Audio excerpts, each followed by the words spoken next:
Mayor, can you hear me?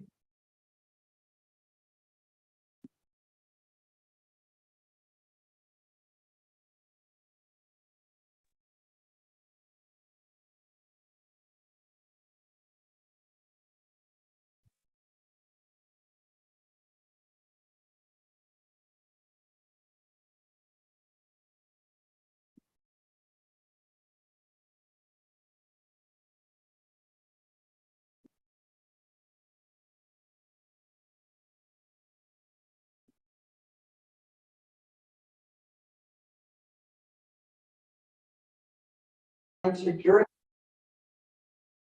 during the meeting, but responded to later. Until you are called on by the mayor, please be respectful of those around you and those who have the floor by remaining silent. Please take side conversations outside the room. All right. First up, we have announcements, and I have the proclamation declaring this National Police Week, May 14th through 20th, 2023. To recognize National Police Week 2023 and to honor the service and sacrifice of those law enforcement officers killed in the line of duty while protecting our communities and safeguarding our democracy.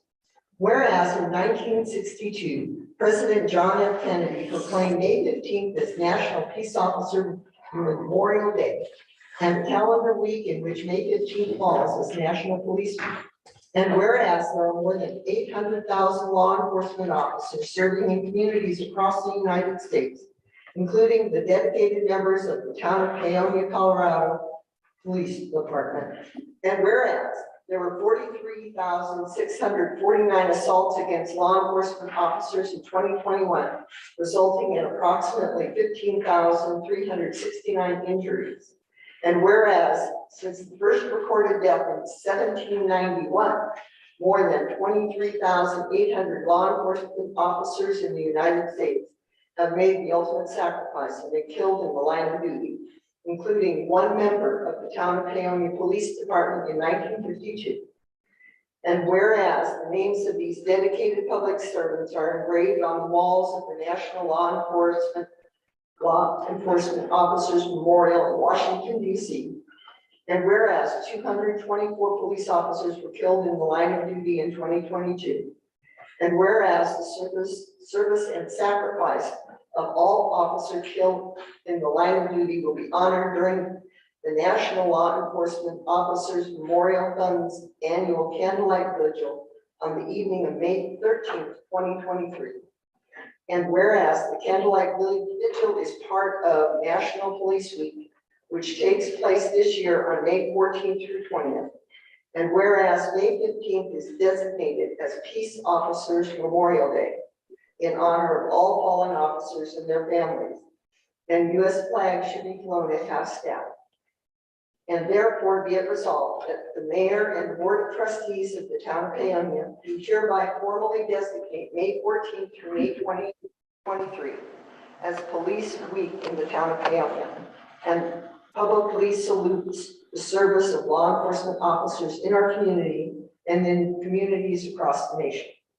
In testimony whereof, the mayor of the town of Paonia has hereunto subscribed her name and has caused the official seal of the town of Paonia to be hereunto affixed on this 9th day of May 2023. Thank you, Mr. Lavender, Chief Lavender, and all of your officers for their dedicated duty to this town. Thank you. All right.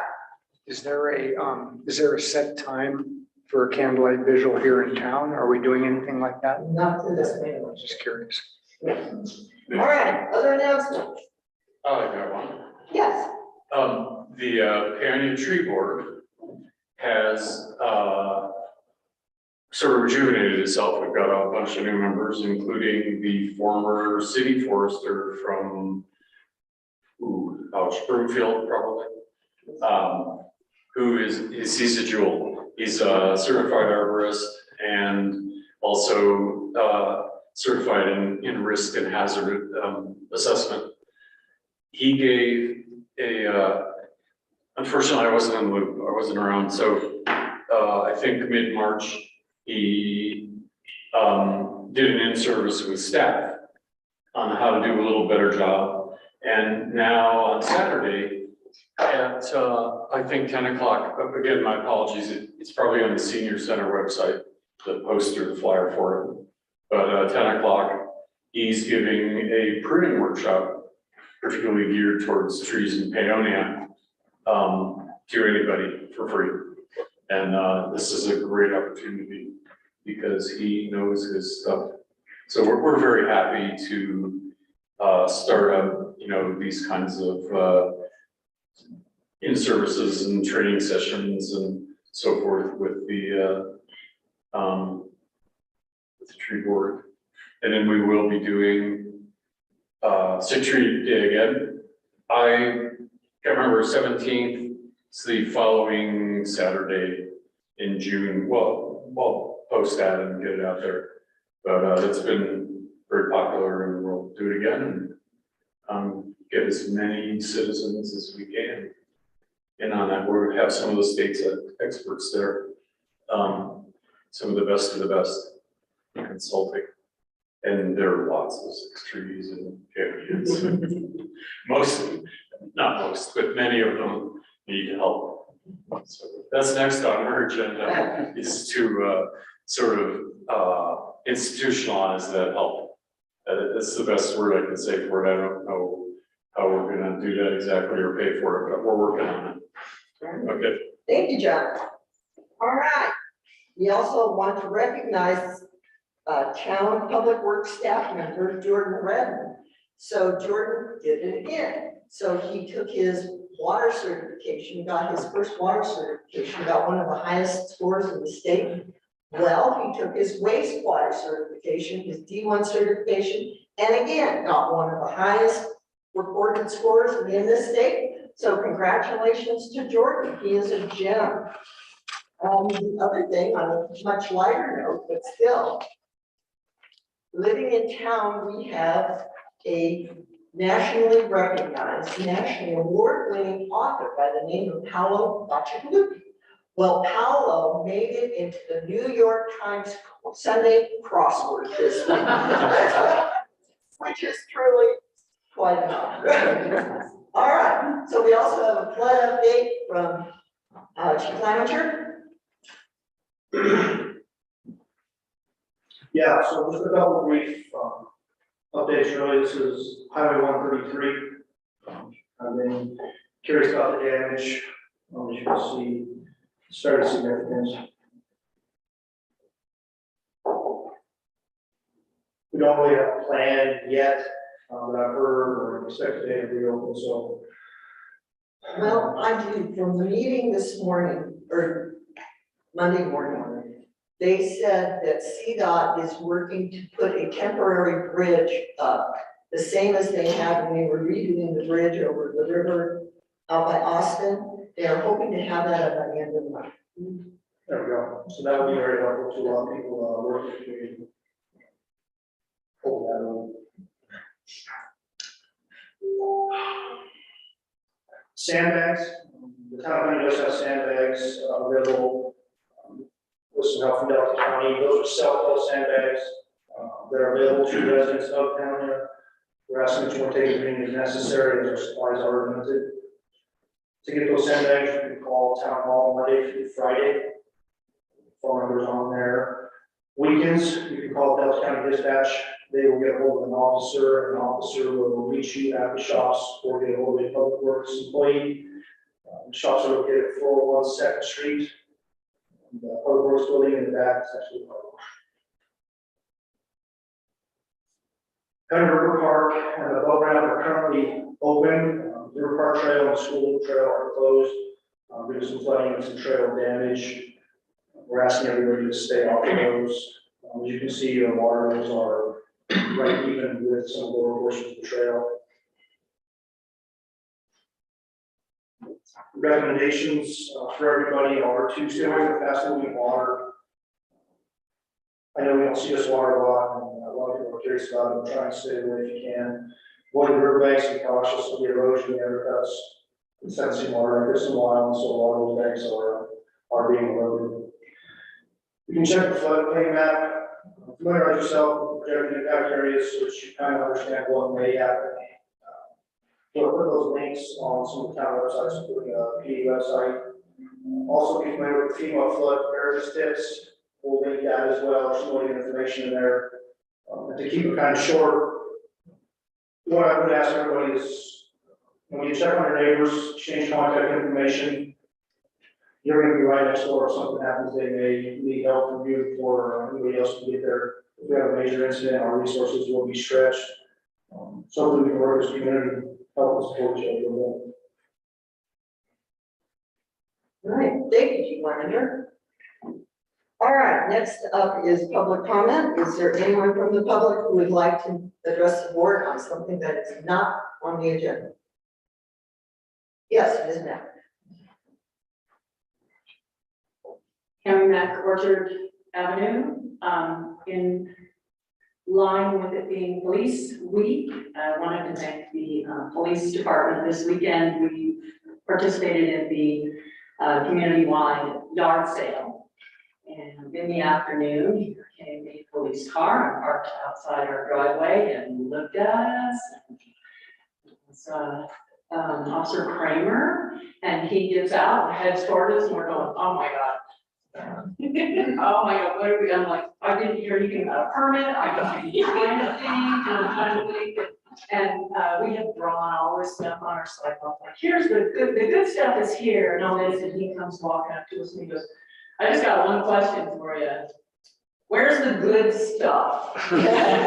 So he said he had visited most of the yard sales, possibly all of them in town, and it was just, we ended up laughing and chatting with him and having a great time, and it was a gesture that was hugely, hugely appreciated.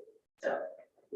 Thank you, Ms. Knapp. Anyone else want to address the board on something that's not on the agenda? All right. Then let's move on to the consent agenda. Can I get a motion for the consent agenda? So moved. Can I get a second? Second. All right, discussion from the board. Yes. Yeah. In page 12 of the packet, I think you should refer to the district ranger as Levi Broyles. That's his name, not just a person. So it's Broyles, and it's Levi is his first name.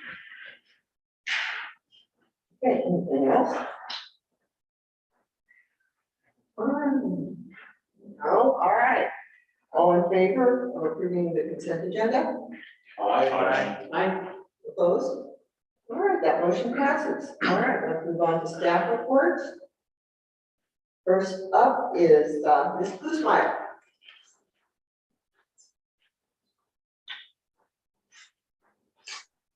Can you see my screen? Yes, we can. Thank you. Okay, so you can see my town administrator's report?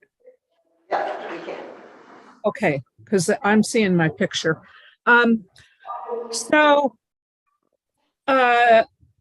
just wanted to mention that since we've now had our workshop, that we're ready to schedule dates for screening interviews. And I understand Dana said that he had given the town some interview questions, so he's going to send those to me. And then an update on our financial management data. We're moving ahead. I'm recommending some promotions and raises for administrative staff who are getting training in accounting and government software and government accounting. And I'm also recommending later, which we'll discuss, that Amanda Mahar take the. Can you hear me? Yes. Yes. That Amanda Maharo take the lead for the town's on-site financial management until I'm getting a lot of feedback as somebody. Okay, I'll try again. Is there someone talking? No. No. Oh, Yeah. Okay, because I can't hear myself. So anyway, she would continue to be deputy clerk. We need to do some grant reporting, but unfortunately, because we can't aggregate things in a normal way in the financial system. We don't have the exact figures for the grant reporting. I'm working with GOCO. I guess our final report for the Paonia on the Move plan was never filed, and they are working with me. I let them know what the circumstances are, and so I'm getting that filed. The problem I have right now is with the ARPA reporting. We can't. Michelle is going to look and see if she can find a way to aggregate what was charged to that grant, but we're not quite sure how to do that with the accounting system. So I'll be filing that late. If it looks like we're not going to be able to get that information until we restructure the finance system, I'm just going to file some sort of a temporary report and then maybe mail in a copy of the final report. I did want to explain some information about a forensic audit, which I know that you received a petition to have an election to force the town or compel the town to do a forensic audit. So forensic audits are conducted if evidence shows up that funds are misused or misappropriated. They're not conducted just because there's something off in the accounting system. In our case, it's the accounting system that's broken. We don't have any evidence of misuse or misappropriation of funds. So if we were to do a forensic hire one, and they're very expensive and will take a long time, we would not get reimbursed by the state or SRSA. So it's really important that we follow best practices on this and not just do one because people have a feeling we should do one. You only do one if something shows up that's fishy. We would definitely come to you and ask for a budgetary amount for a forensic audit and work with SRSA and the state to get that done. We did receive this petition, and I wanted to explain to everybody why we rejected it. So the referendum petition, referendums are confined to the same kinds of decisions that the board can make, policy decisions, which would include code changes, that kind of thing. The decision to hire a forensic accountant is an administrative decision, usually made by the town administrator, and as such is not referable. Those aren't referable. They should not wind up in the code. And by state statute, we had to turn that petition down because it was inappropriate and did not fit the state statutes criteria for a referendum. So, and my report was late. I've been away and then sick. And so, if you want to read both my report and the letter to the petitioners on why we were rejecting their petition, they will be posted in the packet for this meeting, and you can read it for yourself. And it includes a legal opinion. So, and then I think that's it for that. Our flood situation, I think we've already talked about it. Our first priority is the safety of people. Of course, the protection of property is secondary, but the protection of people is our first priority. And we're going to be making a lot of announcements. Ruben Santiago has been updating our flood page almost daily now with new information. So people should keep a watch out and stay away from waterways, as we've already said. And then Jordan is amazing. He's not here tonight because he, like me, has a cold. It's going around. And then our projects process, I just want to thank you guys for your patience. There's a lot of things that both the town attorney and I have not gotten to yet that we had promised you before all the unexpected challenges happened. So we've not forgotten them. We are still working on them and are discussing when to bring them forward, but they are delayed. And I wanted to close with a little different share screen. Can you see this one? Oh, I haven't shared it yet. So this is my daughter, Mariah, and she graduated from the University of Pittsburgh. For anybody who knows Pittsburgh, you know where you are with the backdrop in with her master's in clinical nurse leadership. So I just wanted to share where I was last week. Thanks. She's also a graduate of 5th grade from Paonia Elementary. Oh. All right. Thank you, Ms. Kuzma. Questions for the town administrator? And the board? Yes, Ms. Smith? I just had one question. I was wondering what the status is of getting the meters ordered and having them put on the springs. Has that happened? I don't know we've ordered them yet. We certainly, that's the next step. We have, that's included in our package. And we're kind of timing our purchases with when the money starts to come in. The grant packages have different restrictions on when we can start purchasing. But that's the next exciting thing that's going to happen. We had a meeting today and got everything planned out. Other question? All right, seeing none, let's move on to Chief Lemenger. Yeah, so in the airport, went out, we had an officer in FTO training with the Mason County Sheriff's Department. Kind of brought back a little more modern building-based training program that we're gonna be implementing and using that with our newest cadet. It's kind of more adult-based. Given the call load we have and what we experience, it makes more sense to us to do some more scenario-based training. And less grading on a daily basis where it's either a pass or fail. We can kind of track that progress as we go, ask questions, communicate, and figure out how each officer learns. And then try to do a little more well-rounded training program here, so this is always been traditional, how things have been done. This thing we did last month was part of public safety presentation at Nexus over the school here. That presentation involved fire, EMS, and law enforcement. The kids got to come out to each station, we got to meet them all. It was really cool. It was really nice to talk to some of those kids. They're very creative and amazing questions. We're trying to invest in those schools, establish relationships with those kids who are comfortable talking to us, bringing questions to us. We're just getting to know everybody. The last kind of highlight I'll point out was the department sponsor, police cadet, he did graduate from Technical College of Rockies Law School Academy. Passed the state required post exam, and he is on the street to us now on track. So. What's his name? Thomas C. Any other questions for the chief?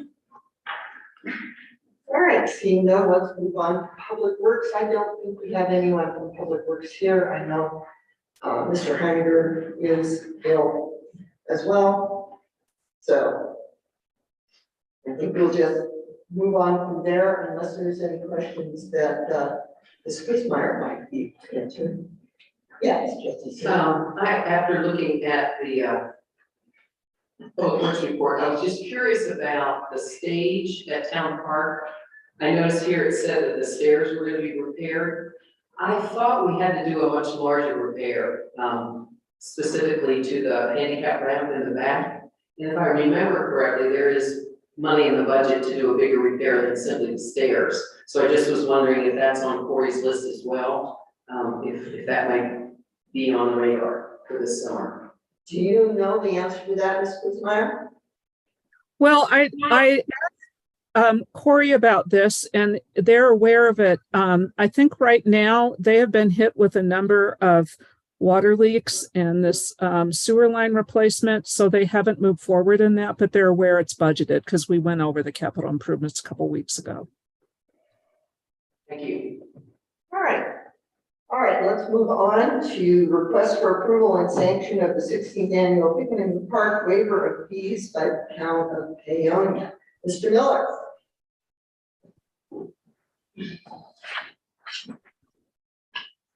Hi, everybody. I'm Rob Miller with Big Impressions. Great to be back and thank you for making me number one tonight. It's very special. We're entering the 16th year of Picking in the Park. Thursdays in August, free music for the community. We're so excited about it. Just to address what we just talked about just about a minute ago, I have actually had a competition with Corey we've been in dialogue about the stage, and we had talked specifically about the ramp, which is probably the most dangerous part of the stage right now. So we're excited to be working with Corey on that whenever he has time. And then tonight, so in my budget, we have budgeted in, I thought that we got to a place last year with the legacy events, that we had isolated them and identified them. But I heard from Sam that possibly that's not the case, so I was wondering if we could get an update with that. And I'm not sure really where to go. I was joking around, I remember a year ago here being like, I was here a year ago saying the same thing. Now I am here 2 years later saying the same thing. With all due respect, I know everybody's super busy and I know this isn't necessarily a top priority, but I really do think it's really important to have this discussion at some point.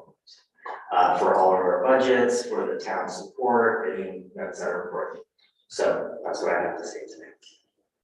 All right, so as I recall, and as shown in the minutes and whatever, we did decide that there were legacy events. And we identified at least 3 of them. That was Picking in the Park, the BMW rally, and then, Cherry Days and yeah, Cherry Days and Harvest Festival. Okay, but we never decided to waive fees. Okay. So that's where we had left it. Okay, so we identified these are legacy events, which is very, very nice name. There's a hand up. The beginning of the conversation was in context of recognizing these events by not charging to put on the events. So that's what my initial request was. Yeah, is that, The minutes that I included showed that you guys did, I identify and waive the fee for them just for last year. And said that you guys would revisit it, but that happened in the 5/12 meeting. The one before that was, you guys had everything that you wanted to revisit the definition of legacy and how you were gonna do it. So. all right, here's what we're gonna do. We're gonna take, input from the public before we do anything else. Sit down. Sure, sit down just a second. All right, so comments from the public. Yes, Ms. White.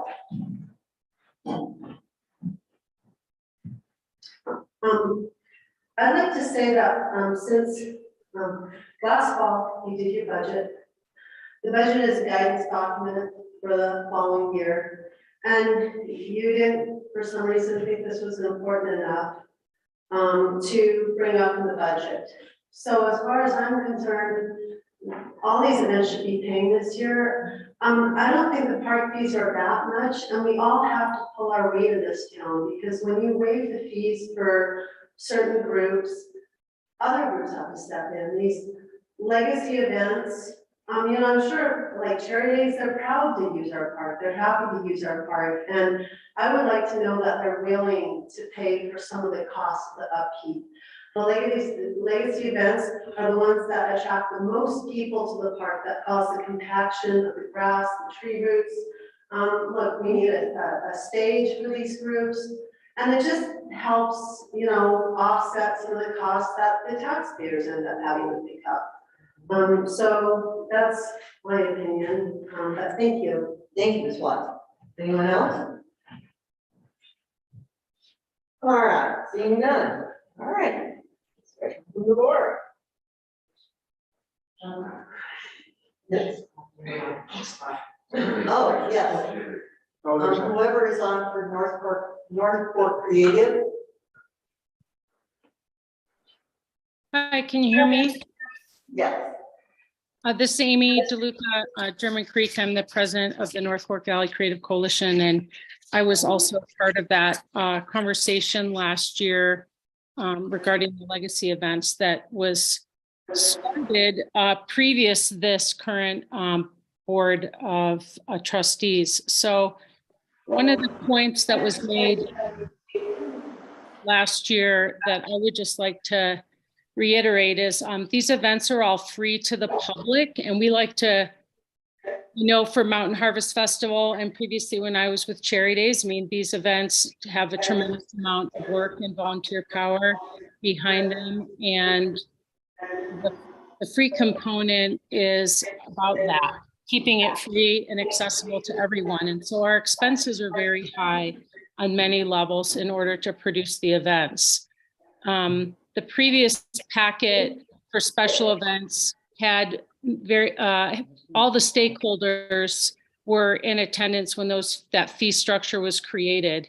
And this new packet, to my knowledge, is considerably higher than the previous packet, and now being asked to charge vendors an additional fee on top of what we already are charging to produce it. So it's a much larger discussion than a quick pass here, because all that money really adds up to the producers, and it really adds up to the small vendors who are participating.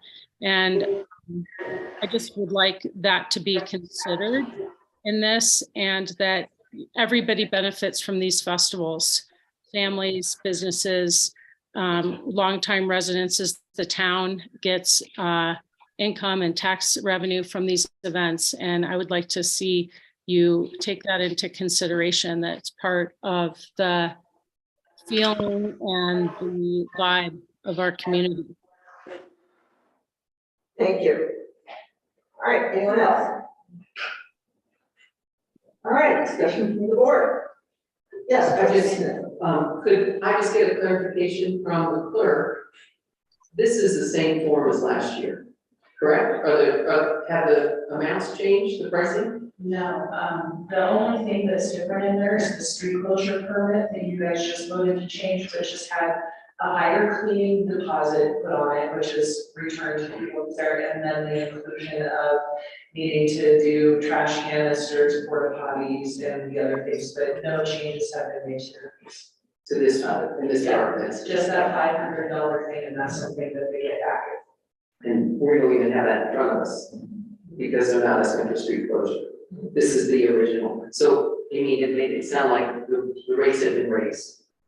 I don't know if that's what you meant, but this is the same as I recall. Okay. Thanks for that clarification. Okay. So I don't have a perfect recollection, but I think that where we left it was that we were going to try and find criteria for determining what constitutes a legacy event, so that in the event that like somebody else wants to be added to the list in the future, that we could have some kind of like verification as to like how that happens.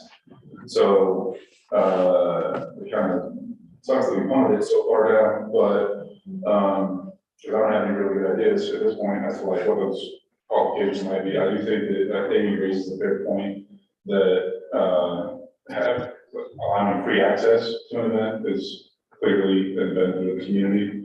I know that there was at least one event that was going to charge like $120 a head that asked for the fees to be waived, and I was like no. You know, but beyond that, you know, I kind of feel like, you know, the drops and Amy's points are totally valid, that this does create a lot of value, and not necessarily monetary value, but community opportunities just to get out and meet your neighbors in something that is very rare and well appreciated, I think, by everybody. So I don't see any problem with waiving fees, you know, having that as part of what the legacy event, you know, if you're a legacy event, your fees are waived. I think the question is what constitutes a legacy event. Yes, Jesse, please. One thing that I would be concerned about is a new board will be coming in. And if we choose to make this ad infinitum, that these 4 legacy events are waived fees, we're also encumbering that board. I'm not real comfortable with doing that. But that's a year out. It's a year out.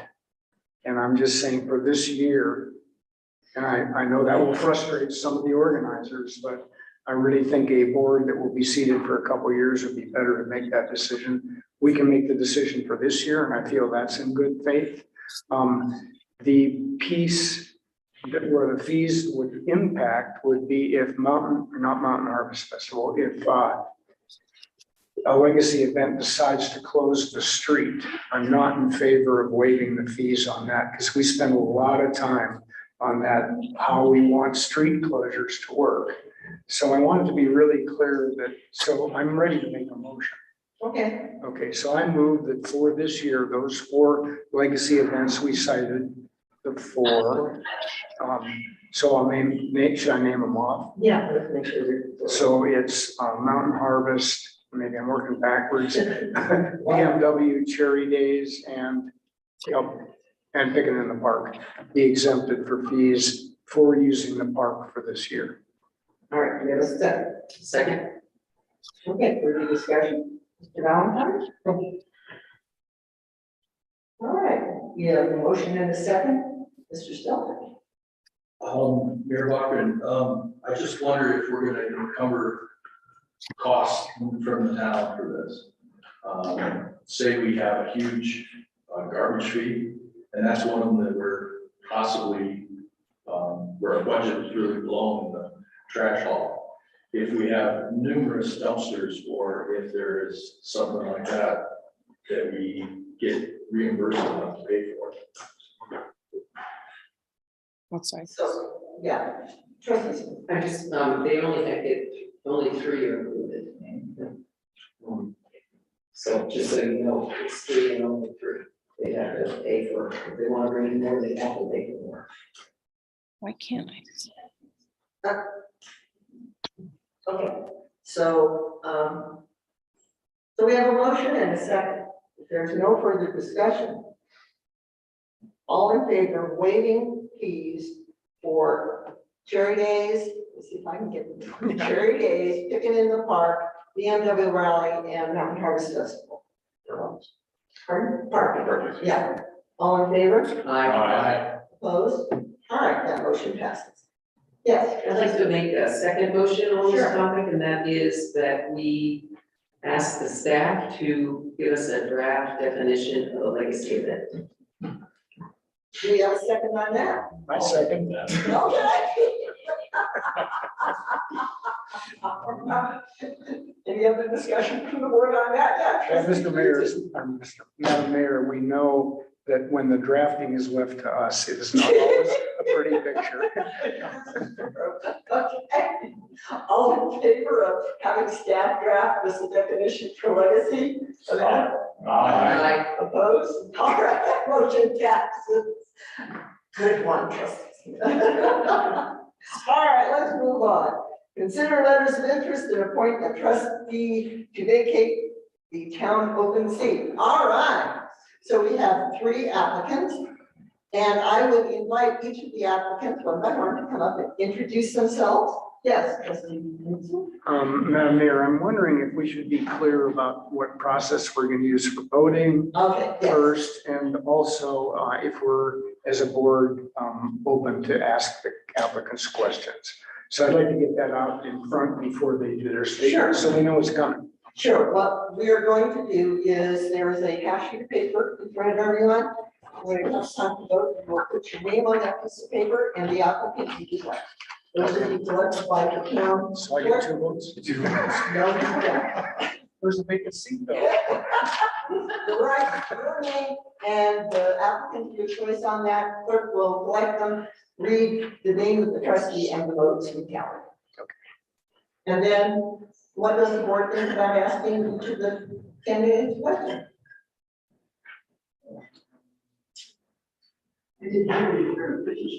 Oh, we're asking if we're going to ask the candidates questions. I think as long as all the candidates are asking the same questions, I'm fine with that. Okay. Does the rest of the board agree with trustee Markle? Yes. All right. So I guess we're asking the first question, let's let them all roll. All right, well, we're gonna start here. Morgan McGinnis, I see you're the first one up in my packet, so I'm gonna ask you to come up first. Great. So just introduce yourself, tell us a little bit about you and why you want to be on board.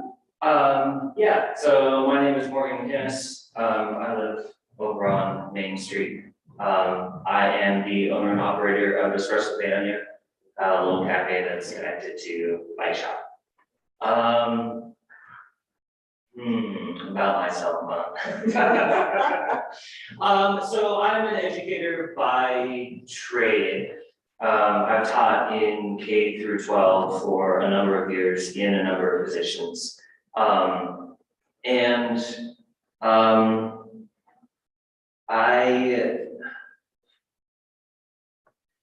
was interested when I heard that there's gonna be an open seat on the board, because I think there are a number of voices on the board that perhaps aren't necessarily being heard. And I feel like I am in a position to represent some of those voices. So I'm a business owner in town. I currently rent the place that I live. And I am kind of a different age demographic. I feel that gives me a different perspective, and with that perspective kind of allows for more well-rounded decisions to be made on the board. So I figured I would throw my name in that hat and see what you all think. Okay, thank you. All right, questions from the board? Well, I'll ask my classic question. So if anyone's watched videos before, this shouldn't be a surprise, but basically I want to give me an example of a time when you took a position and then you're presented with information that was counter to that and you changed your mind as a result. Took a position of employment or a position? No, you had a certain mindset of position, and you were presented with what I call disconfirming evidence. In other words, what you thought, now you have some evidence that says, well, that may have been wrong. Yeah. And what did you do as a result? That's an interesting question. So I have actually been kind of engaged in a 5-8 year long process of kind of self-development and change because of a couple of instances like that.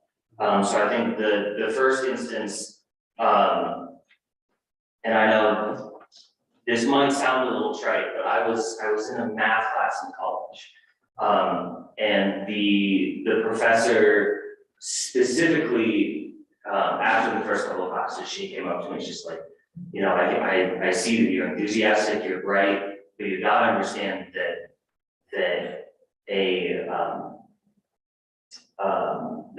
men in math classes in the STEM field take up way too much space in that class, proportional to everyone else.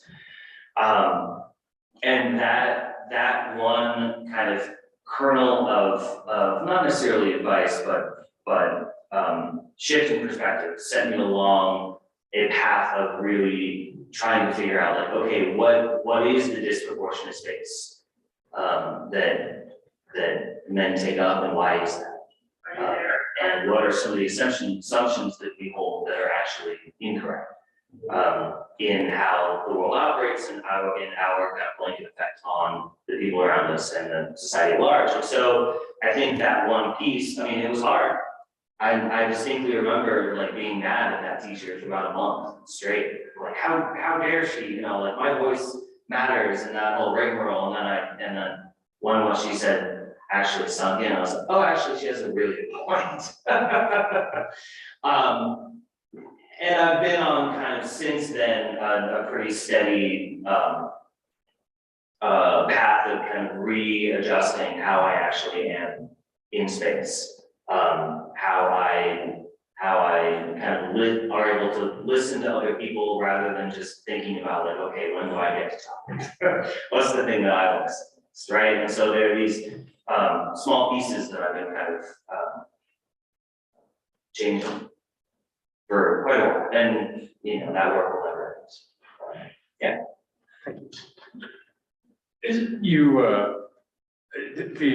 I'm trying to phrase my question because it's going to come up a couple of times. So you mentioned those underrepresented stakeholders. So everyone get what I mean by that? Renters and yeah. What I'd also like to know though is, what changes need to take place with the town council? What changes do I see that need to Yes, take? sure, Well, personal. yeah, so in the interactions that I have seen between the council and to some extent, kind of like the system of governance in Paonia and the rest of the town. Personally, what I've been seeing is a lack of trusted lines of communication. And so I think there's an extent to which there's kind of a breakdown of communication between the council and the town. And that breeds misunderstanding, and that breeds kind of contention that maybe doesn't even need to be there. And I think I was actually listening to the preamble that we have to our agenda about kind of how to be in this space. And I think having to lay out those stipulations so clear and kind of have that take up so much space is indicative of this atmosphere. And so specifically, I'm not sure what needs to change, but I'm curious to actually start to kind of eat at that question a little bit while on the board. And I think being in a seat of a board member and actually experiencing it from both sides will give me a kind of an avenue through which to start to answer some of those questions. Because I think the more lines of trusted communication we have, the more sustainable this town is overall. And I'd like to promote that as much as I can. Thank you. Yeah. Anyone else? Okay, thank you, Mr. Thanks. Mason. Appreciate All it. right. The next up on my list, I believe, is Matt.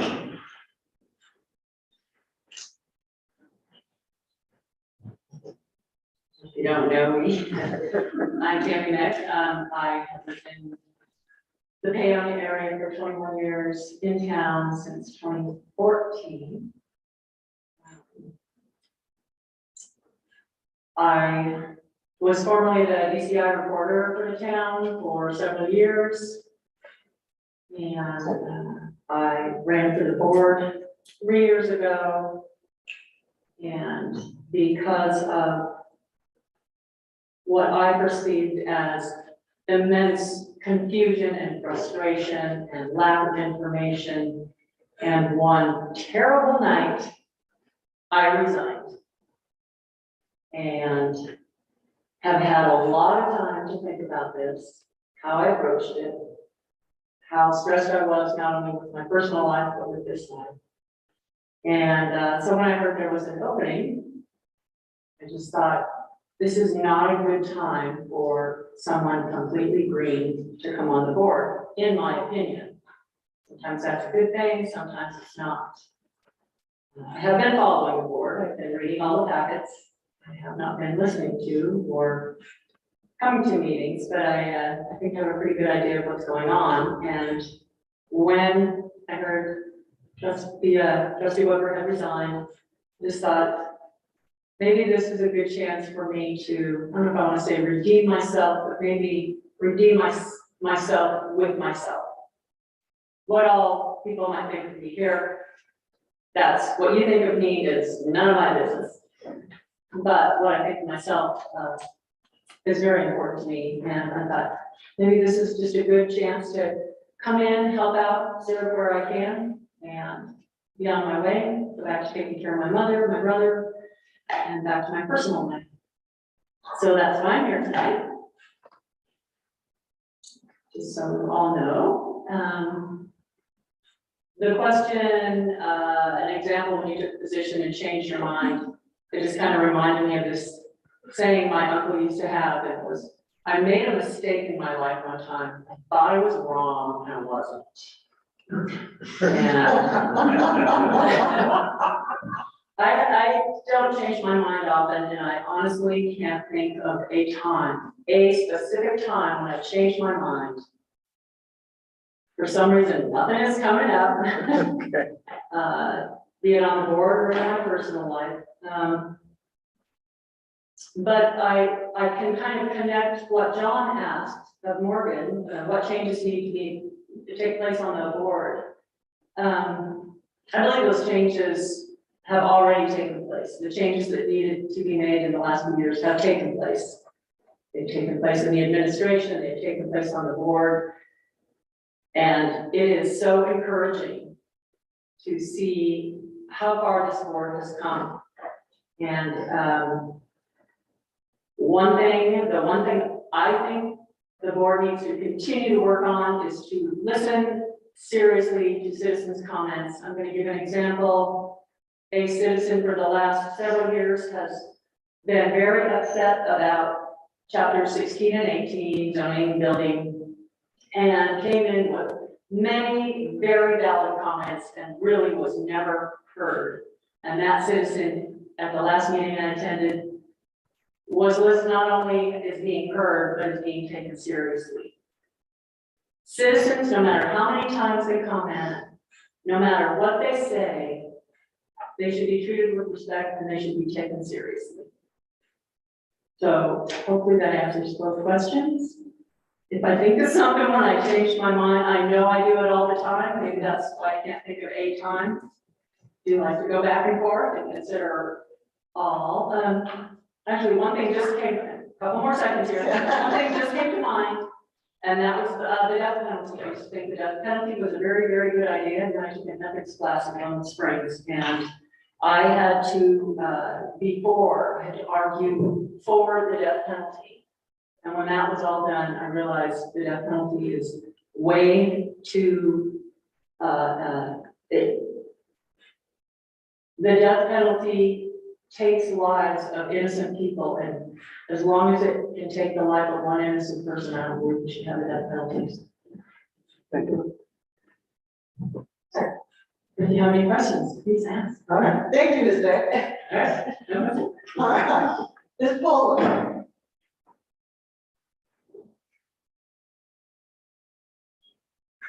Have what we want to watch.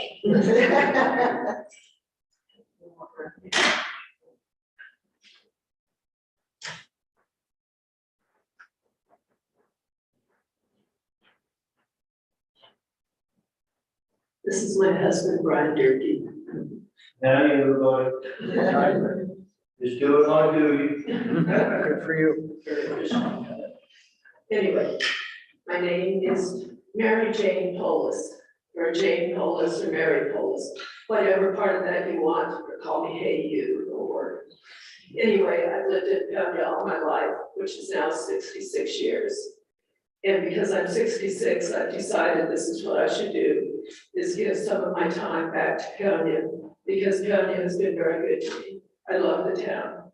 And every now and then I think the town has its foot in a hole.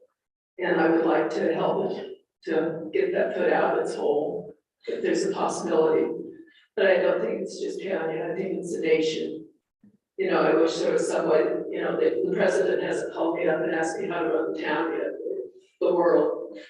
Maybe that's tomorrow. But I was on a lot of councils in my working career, and I was on the ombudsman for Region 10, which was the person that goes into the nursing homes and tries to talk between the residents and the nursing homes and the administration to make life for the residents a little better, which is a difficult situation almost every day.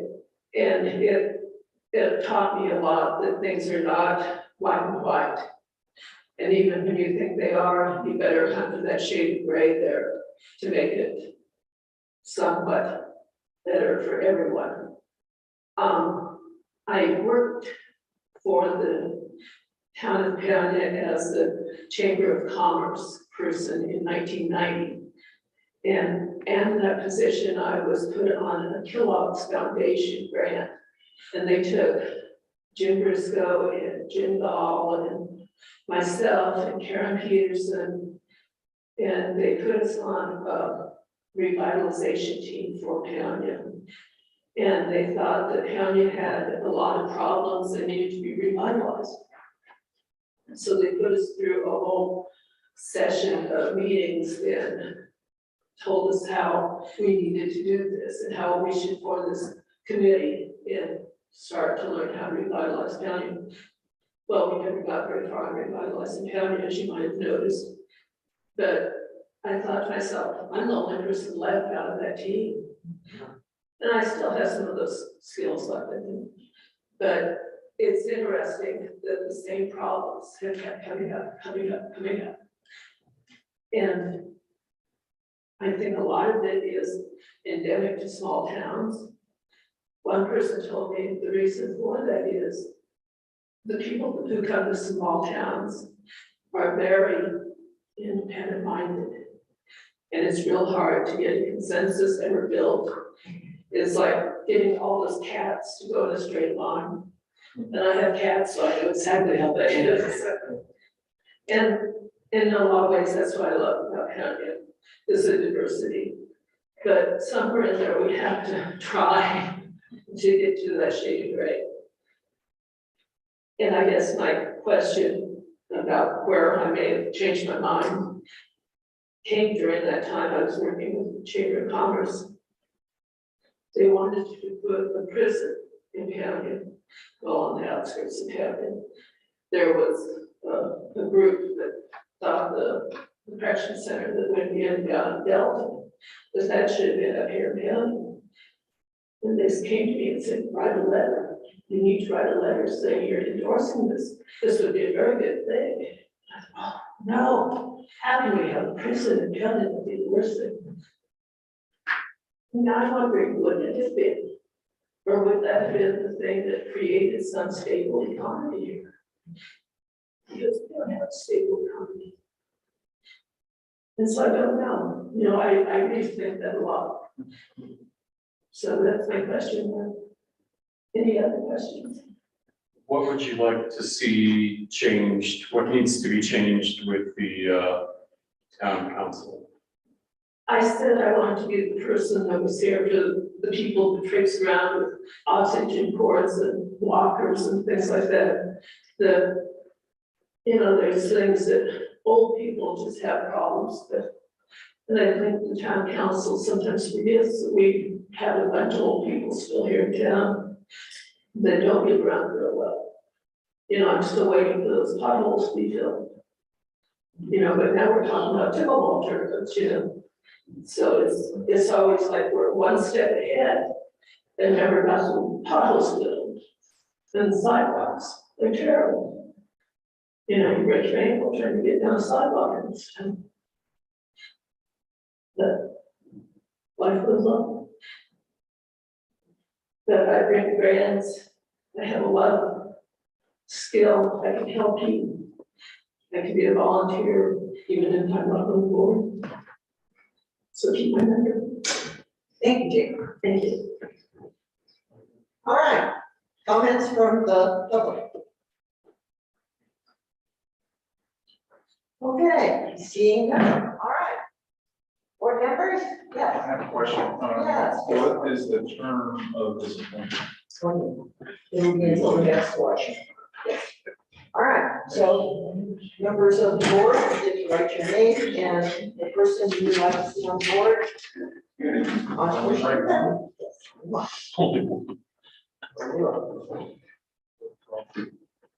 No, you cannot vote for alternate.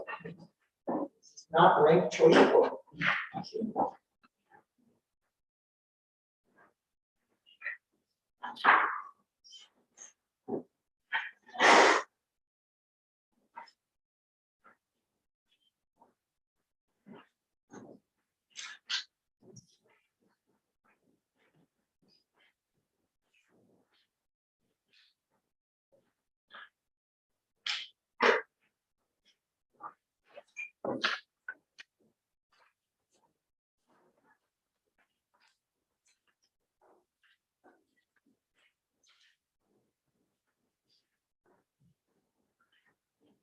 Sam, you get a chemical like.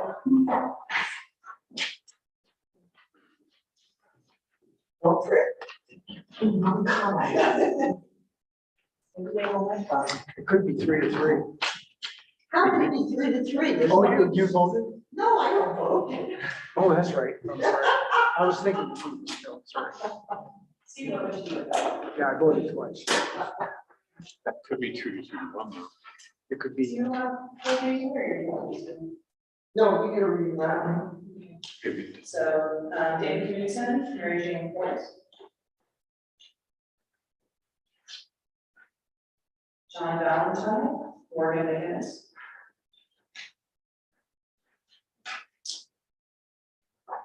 Thomas Markle, Morgan McGinnis. Trustee Smith, Tammy Head. Greg Stelter, Morgan McGinnis.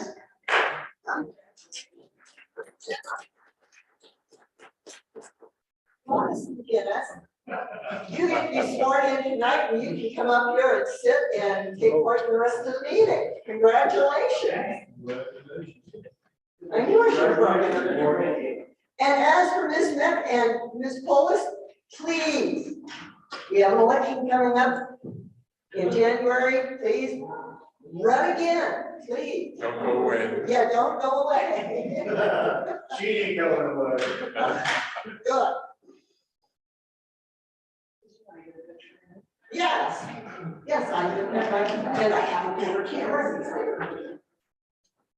Yeah, I got something else. Before voting, I got 2 ballots. oh, we should each should vote twice. Same thing. And go ahead, class, something exciting. That'd be nice to be fair.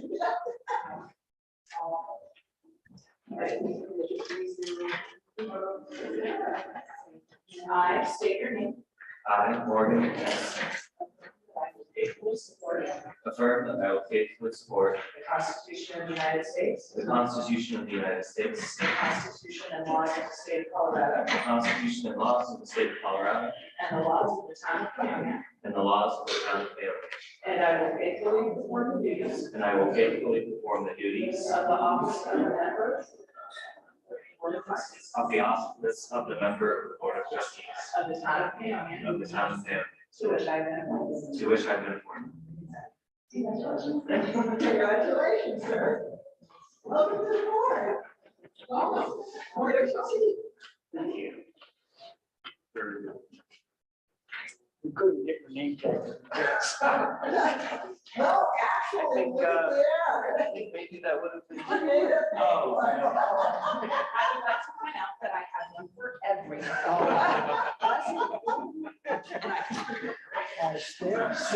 See, Sam is the best. Absolutely. The best. That was really cool. I had to wait for a month. And maybe Dave will share his iPad with you. And then, what you'll need to do is you'll need to come in and talk to Sam. You do get a paycheck. So you'll get a direct deposit, so there's some paperwork you need to fill out. You will get a town issued iPad so that you can, download all your stuff and, yes. So, yeah, you can arrange with Sam. We'll talk. Bring coffee. Sure. Okay. Next item on the agenda is approval of expense to repair the police department air conditioner. You're up again, Chief Manager. Yeah, so it's the air conditioning unit or the building, it's located, it's kind of above the police department corner of the hall, I back there. It's out for air relief from police. We reached out on the purchasing policy to get 3 quotes on it. One of the vendors never got back to us with the proposal emails. The other vendor scheduled an appointment to come in and diagnose it, look at it. They did not show up their appointment, or I would reschedule with them. And the third vendor was Cooley's Heating Air Conditioning. That's the quote that was provided. Part of the justification for the AC is keep the room in the department cooler for the officers. As you know, they were on, it's very, very hot in there. It's very uncomfortable. The other reason is for the upstairs, we have our air room upstairs, we got time control portion of our air rooms. But it's 25 and hotter, it will help us with any of those smells if we're not pushing that over 100 degrees at times. As you know, the way the building is designed, that south facing wall upstairs, police department's all glass. So it's very hot. Okay. So Matt, sorry, I can't find the place where I raised my hand. I have to figure this out. Matt- excuse me, Matt asked about what line item this would come out of. Right now, our budget has facility costs spread throughout the budget. It will end up in one place under the general fund, and that's what it will be charged to. So we'll put it in as we are, we're going to probably have to put it in the old place, but eventually it will show up in the facilities section of the general fund. We're gonna take public comment first. All right, any comments from the public? Okay, seeing none. I just have a follow-up to Leslie's affirmation about public general fund. So, but would it come out of the police budget? Would it come out of this year's budget? No, the police budget or public safety budget.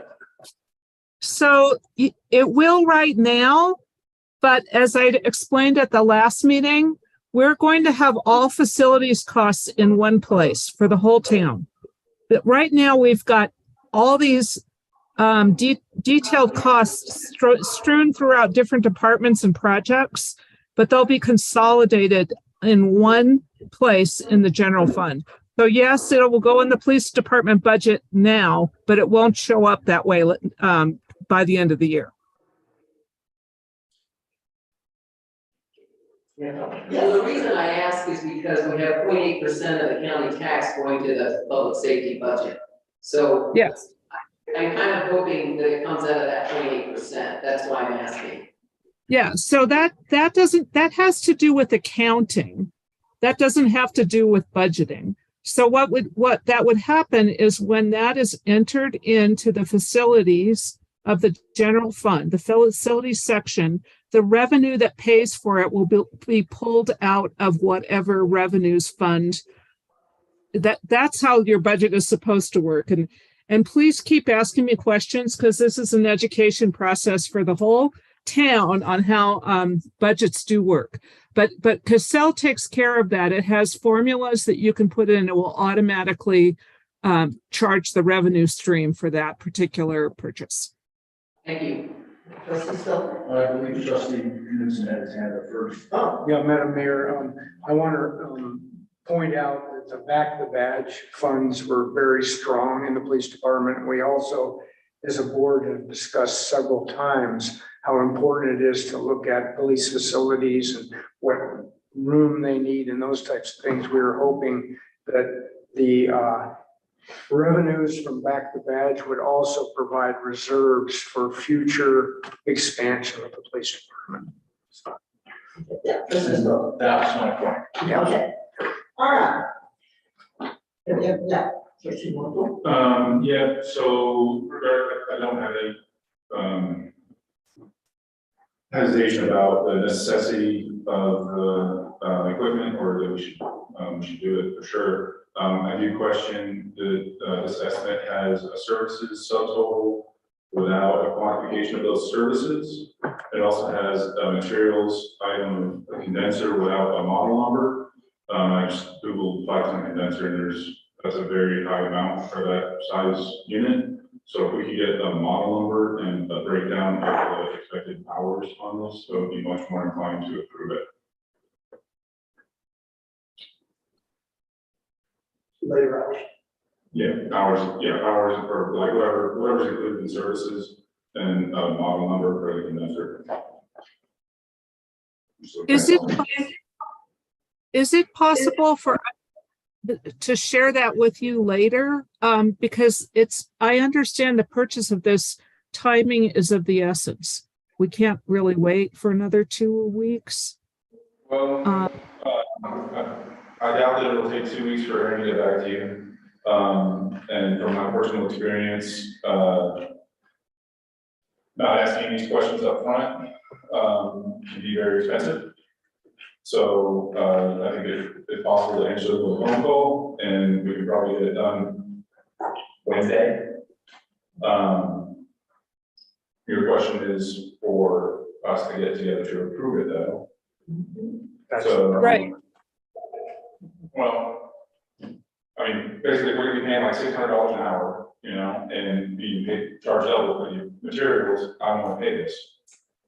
So, I don't know, somebody has a better solution.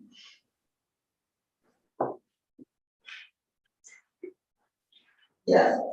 I just wondered if we could approve this contingent on seeing a more itemized, estimate that could be forwarded to us and put in the next packet, if that would suffice, because I have the same questions. The labor, it's a very, minimal estimate.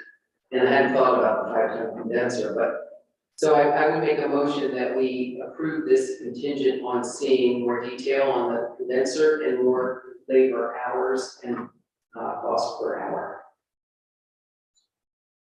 We have a second. All right, that motion dies for lack of a second. I'd like to make a motion to approve the bid as submitted. Second. All right, any further discussion from the board? Yes, Trustee Martin. I'd be interested to see how much we get charged, or how much it would cost. Okay. We have a motion and a second to accept the bid as submitted. All in favor? Aye. Opposed? Nay.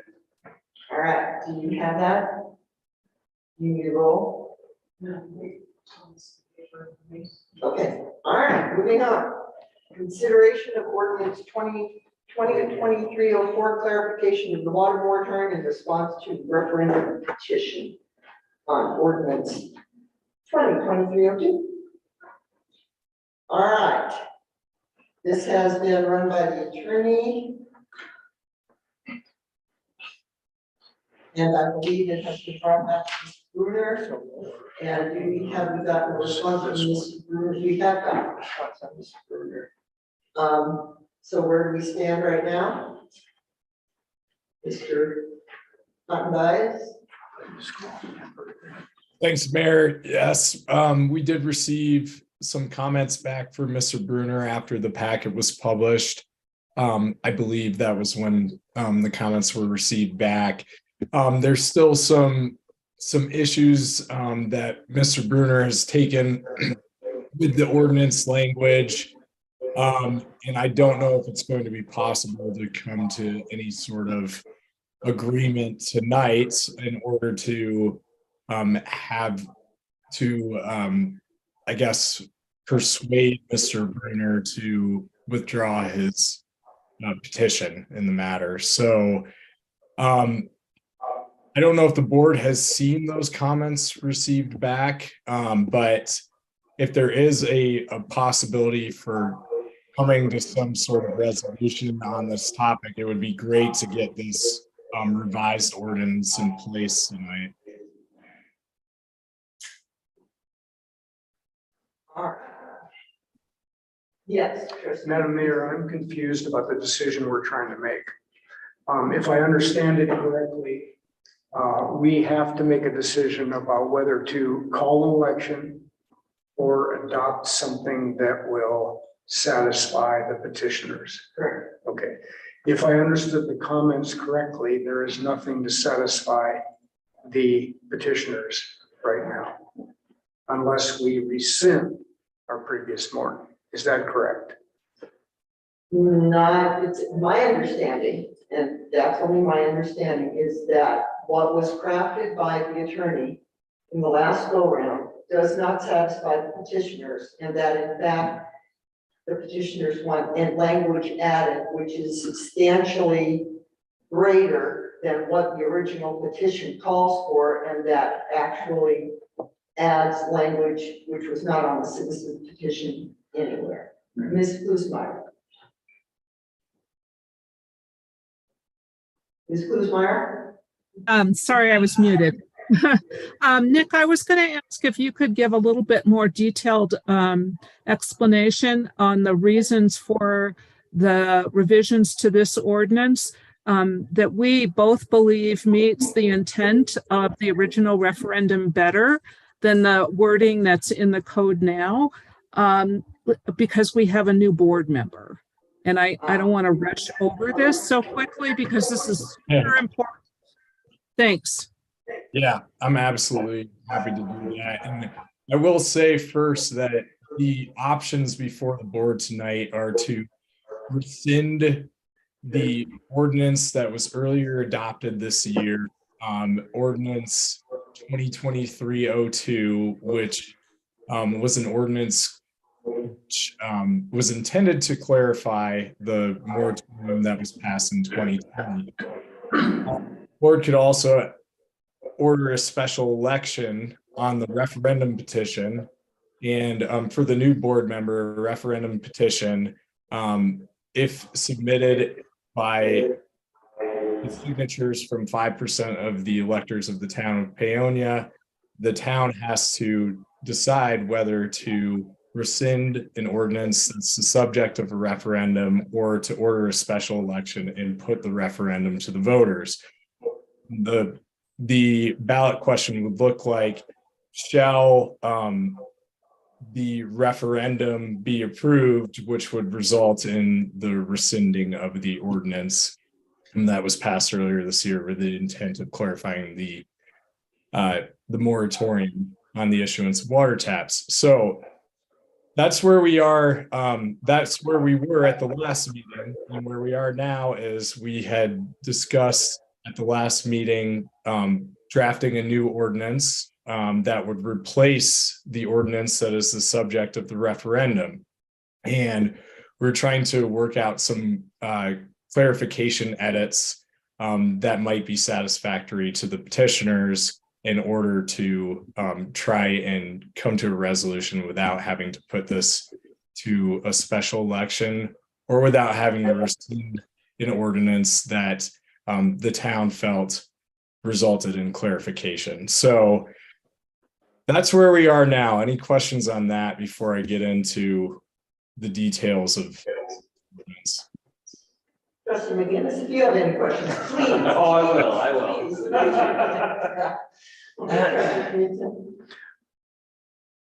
I think it's important, Madam Mayor, that we understand deadlines that we're under and whether this can be extended or not. Yeah. Is there? After the last meeting, I mean, the elections, office from Delta County is asking to be let know right away. There's a lot of steps to take, like Nick mentioned, the last time we had a resolution that we have to pass, language that has to be done. And we have to get that done before the next coordinated election. So we're looking at August, I think they said would be like the latest they'd like to do it. So sooner rather than later. I mean, the town attorney's got a better idea of exactly how long the resolution stuff might take than I do, but I don't know how much longer we can push it out before we put Delta County in a fix. And we also have to do an IGA as well, so. Just more. I would like to hear from the petitioner specifically what language in this revision is insufficient for them. Mr. Brenner.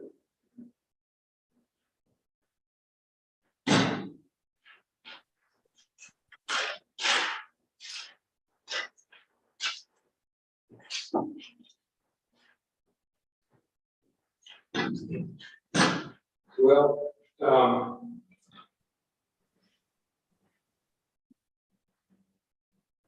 first I just have to say, I'm not aware of any attempt from the attorney to try to work anything out with this. I did consult with Trustee Smith a little bit, and some of there's kind of an echo of what we're talking about in this, but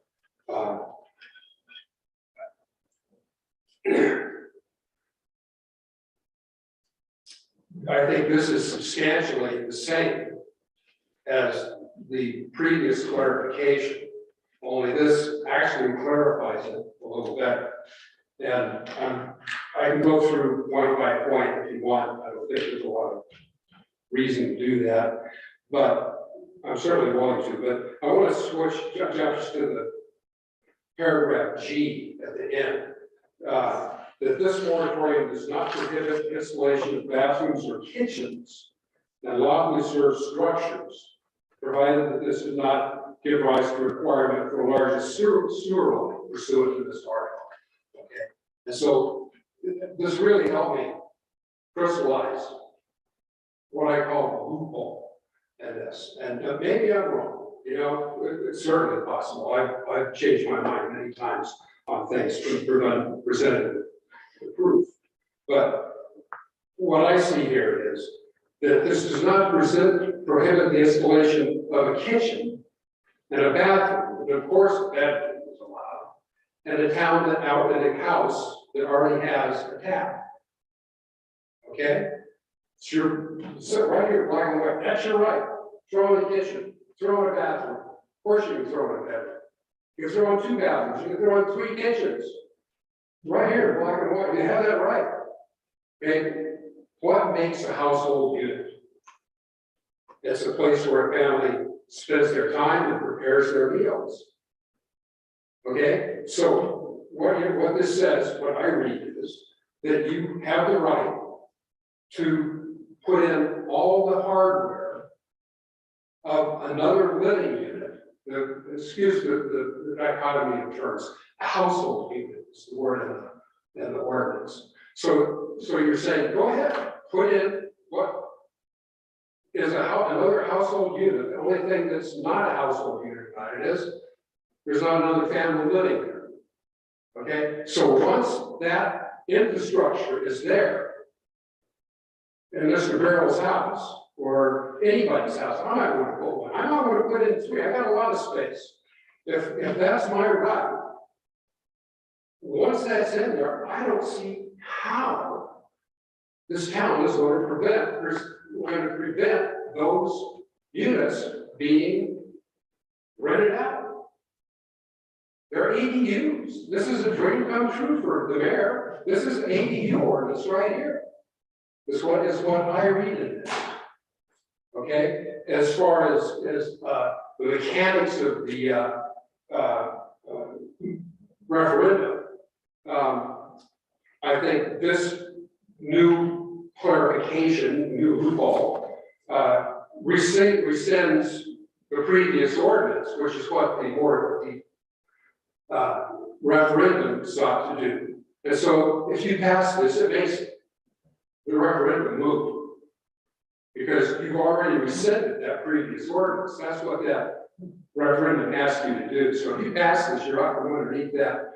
It's a nice maneuver. It really is a nice maneuver. You just repackage the previous thing with slightly different words, give it a different number. Repeal the first one, and so now either, I can run in place for another couple of months and try to do a referendum to pull this one back. And, I don't think I have the wind to do that.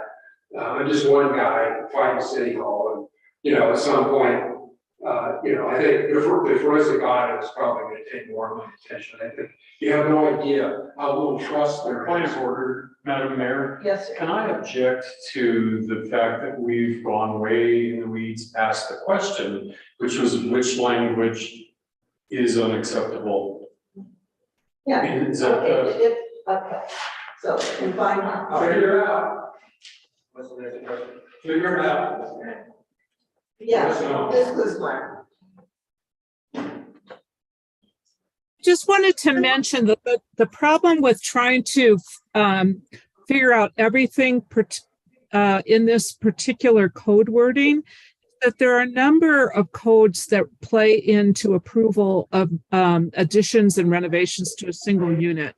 And I'll let you know that one of the first things that I had to do when I started working for the town is we did have someone try to slip in a covert second unit into their basement, and Dan Reardon was all over it.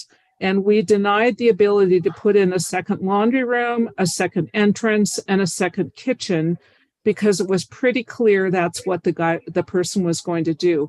And the building code is actually what we rely on to weed out what I'm going to call covert second units. I think Nick might want to talk about why that language is in there as well. Yeah. Mr. Buckwise. Yes, thank you, Mayor.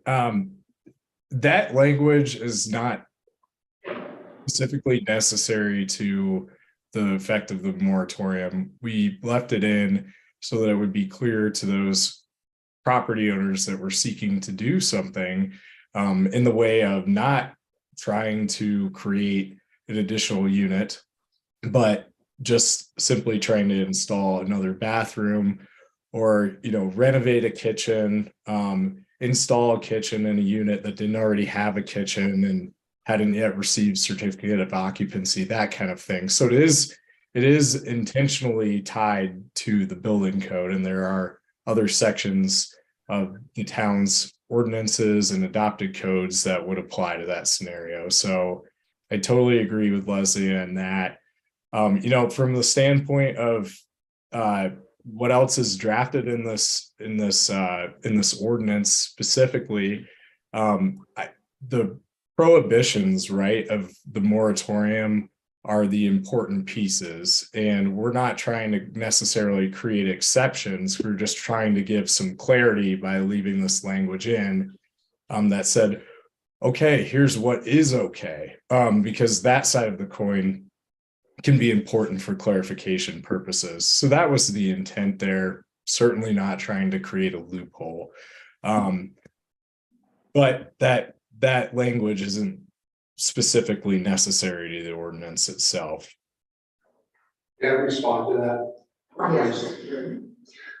Very next paragraph says that all other ordinances or portions thereof inconsistent or conflicting with this ordinance or any portion hereof is hereby repealed to the extent of such inconsistency or conflict.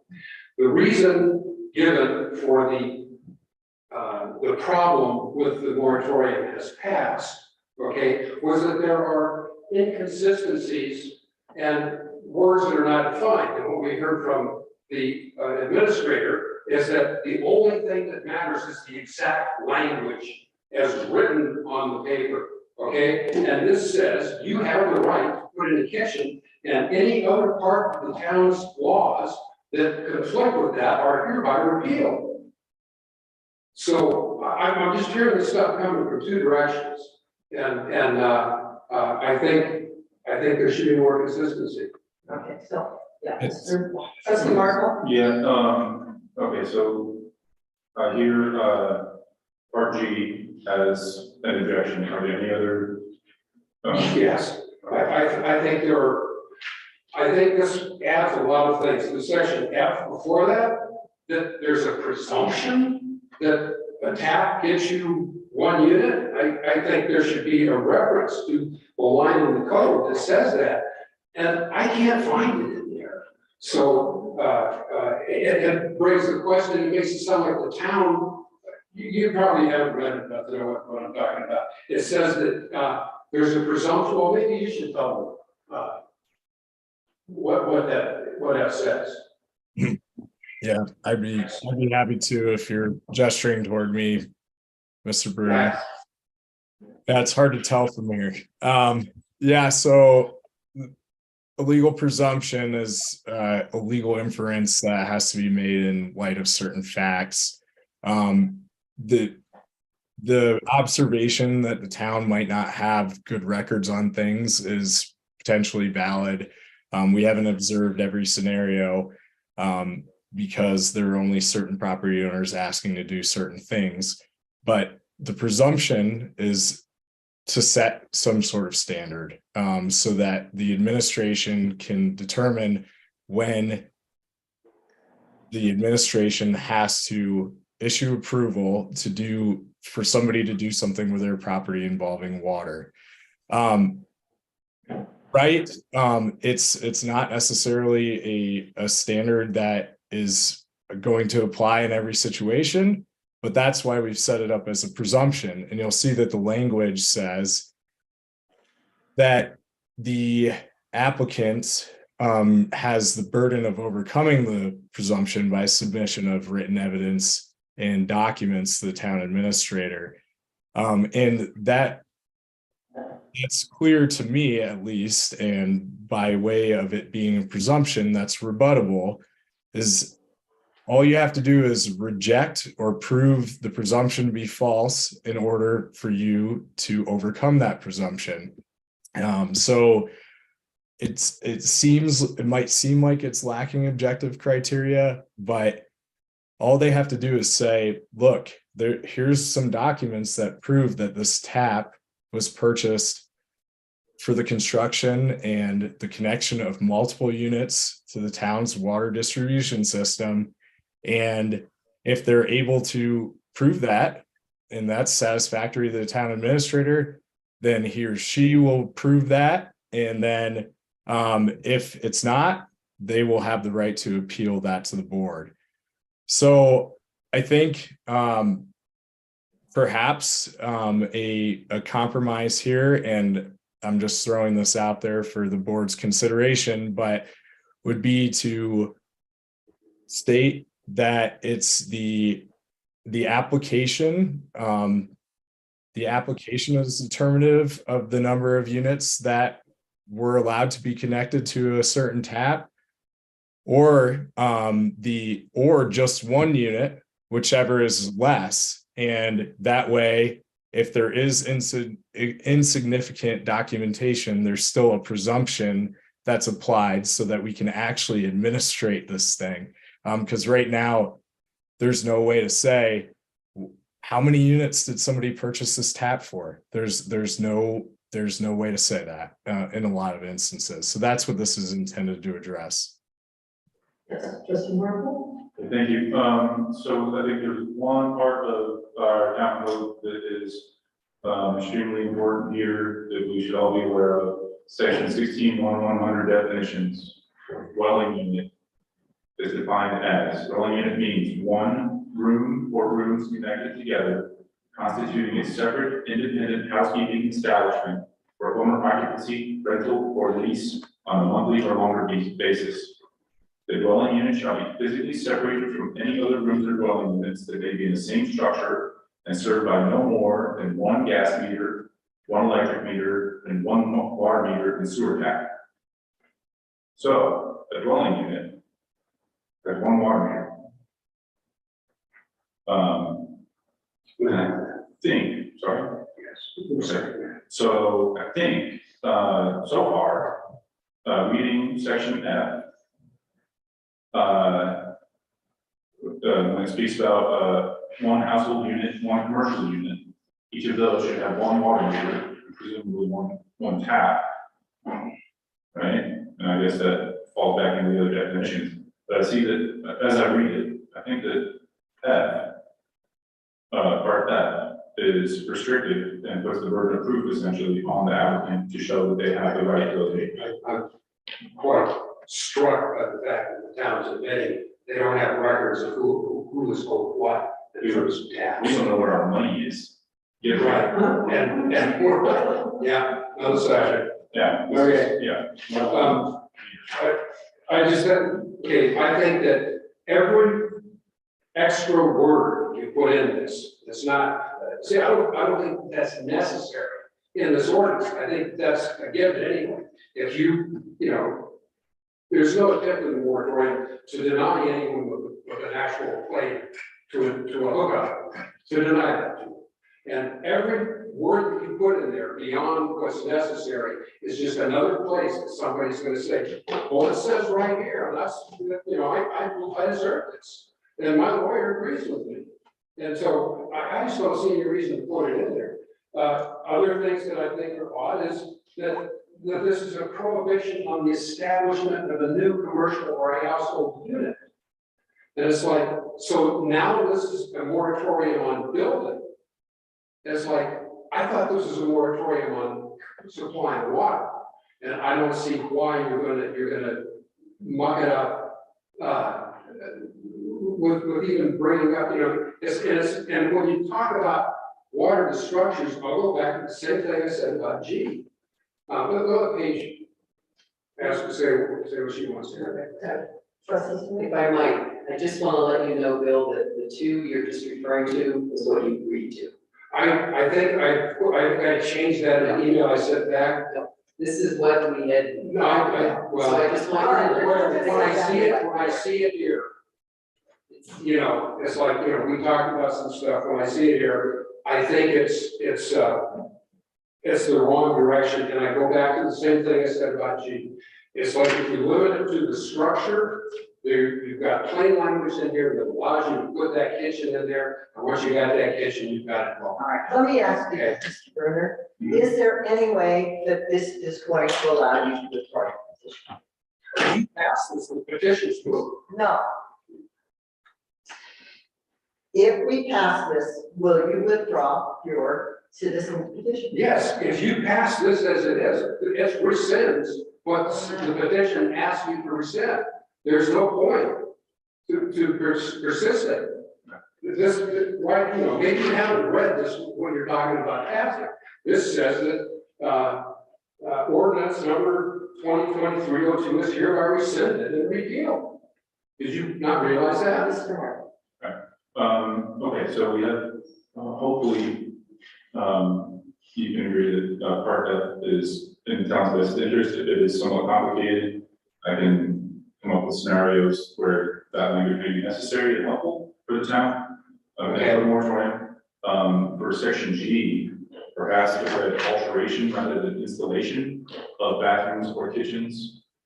I think if you take out the word kitchen, 84. it would go a long way, because I don't. Alteration, that's a topic that was brought up. Well, this says you can add a kitchen. Right, it says installation.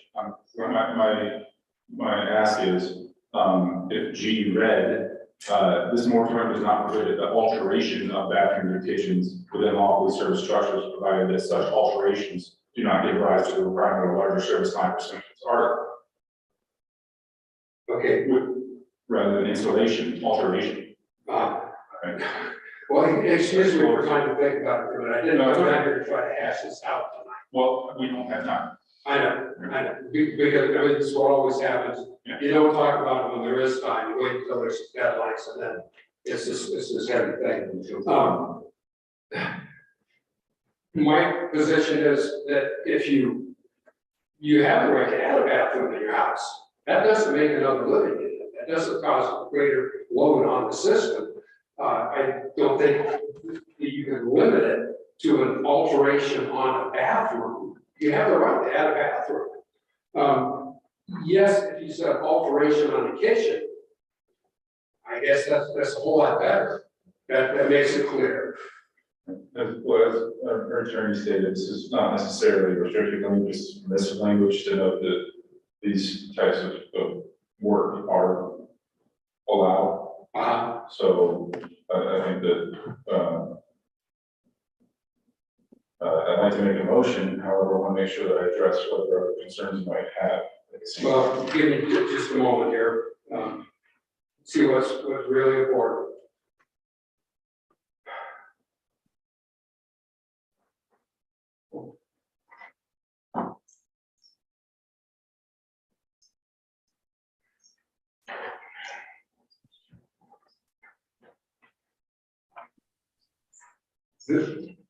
Constantly referring to to what you can't do by having it applied to a structure, I think is a loophole, because some structures, particularly in commercial settings, are allowed to have multiple units within the structure. So when you're prohibiting something to a structure, or you're limiting something to a structure, that doesn't prevent that structure from doing other things allowed in the ordinance. And the ordinance has specific criteria about how much you charge for extra sinks and bathrooms and stuff in commercial units. And so I think doing this allows expansion of the usage in those commercial units specifically. And I think it's gonna be legal on residential too. You know, in the interest of making peace, you take F out of it, or I mean, sorry, G out of it.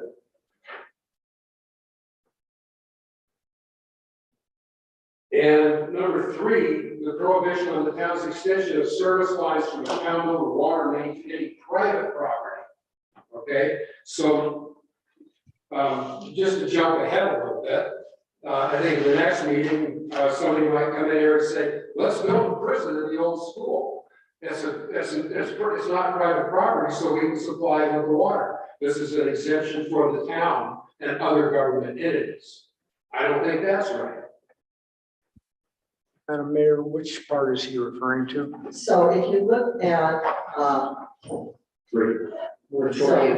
section 13.1.13, so on page 82, you have A, and then under that, you have moratorium means 1, 2, and 3. So it's number 3 under that. So where it says moratorium means?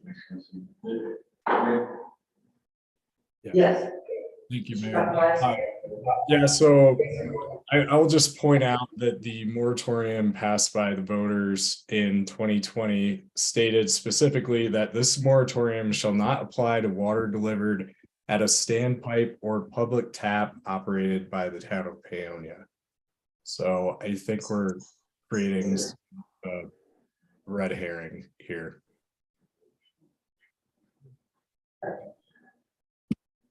And that was carried forward into this ordinance because it was existing as an exception to the moratorium that was passed by the voters in 2020.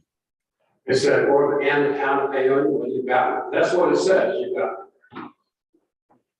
But, since we're revising it, I was supposed to suggest making that revision. I don't know, yeah, take F out of it.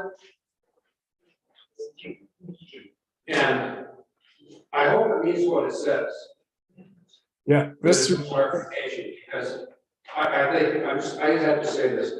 Ms. Klesmeyer may have the best of intentions with this. The problem has not been, there's been problems with administration.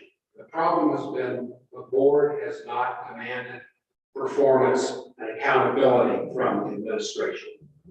And we've got a better administrator now. We're going to have another administrator soon. We're going to have the same board. And so it's on you guys to see that it actually is a moratorium. And the other thing that's really wrong with this is that all these years where this moratorium could have been worked on and then wasted because the board didn't demand that something happen. So I, Yes, we're off topic. Yes, we are. I'm gonna, have you thrown that? All right, Mr. Your time is up, sir. All right. We're gonna take Without 5 your guys digging in, it's All right. gonna be nuts. Thank you. All right, thank you. All right. So, I think that'd be good. I think that would be a very good idea. All right, all in favor? Aye. All right, let's take 5 minutes break. So a lot of times. 8:19. We could decide there's a board trust before. No, I was gonna say, you need to ask. No, it'll take me a minute to write. Okay. To help clarify the precise part of the that would help them be more firm and also keep.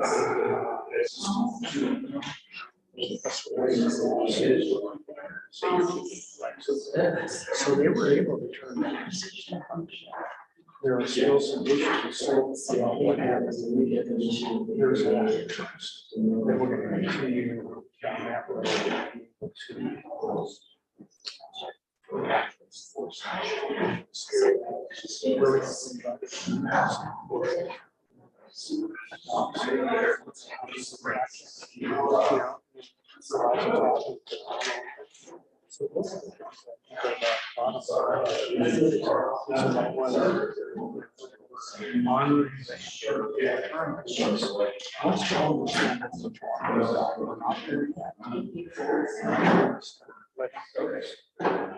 Expand. That's why I'm not sure. Maybe, or maybe not. I came on the street.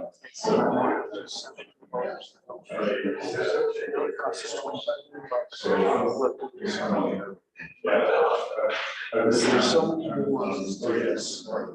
Yeah.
Some training materials I have.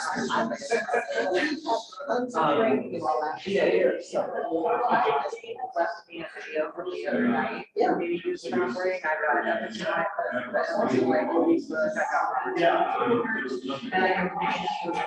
Well, we've had probably 5 sort of trainings that you have access to on all. And then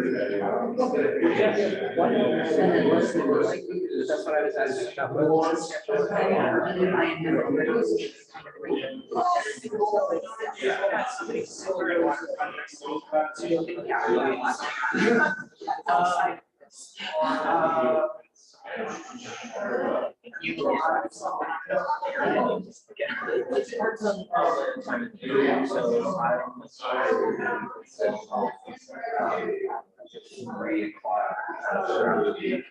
As far as like Friday, Thursday, you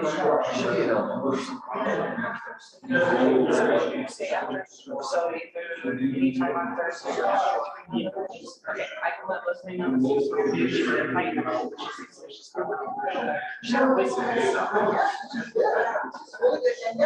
I know this is well, and then what's the other thing? Did you sign something or something? Sign to a committee. Sounds great. So thrilled to have it. Really. First time it was frustration. Once I get my sea legs. Yeah. Great. And it's going to be, it's a huge list.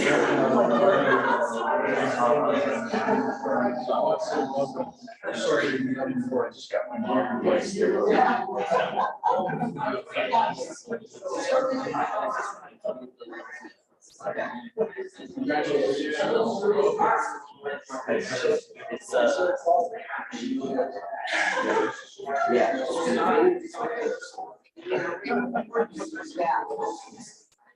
Yeah, 1, 2, 3. Well, started what? plus one for water, kitchen. No.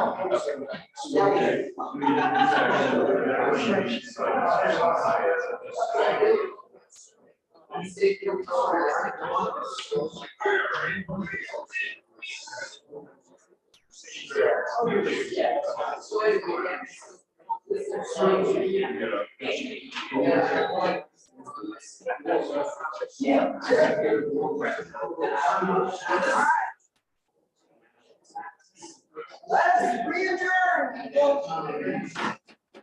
Office meeting back to order. All right. Let's see if we can come to some conclusion on this.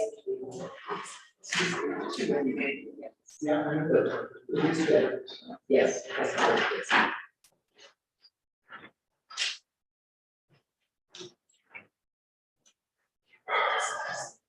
All right, so. We take out section G, or at least amend it to take out kitchen. Will you be satisfied with the amended ordinance?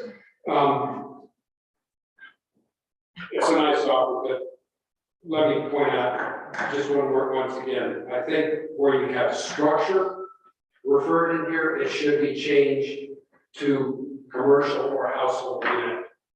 I think that having structure, like I said, these are already went over, these halls for commercial units and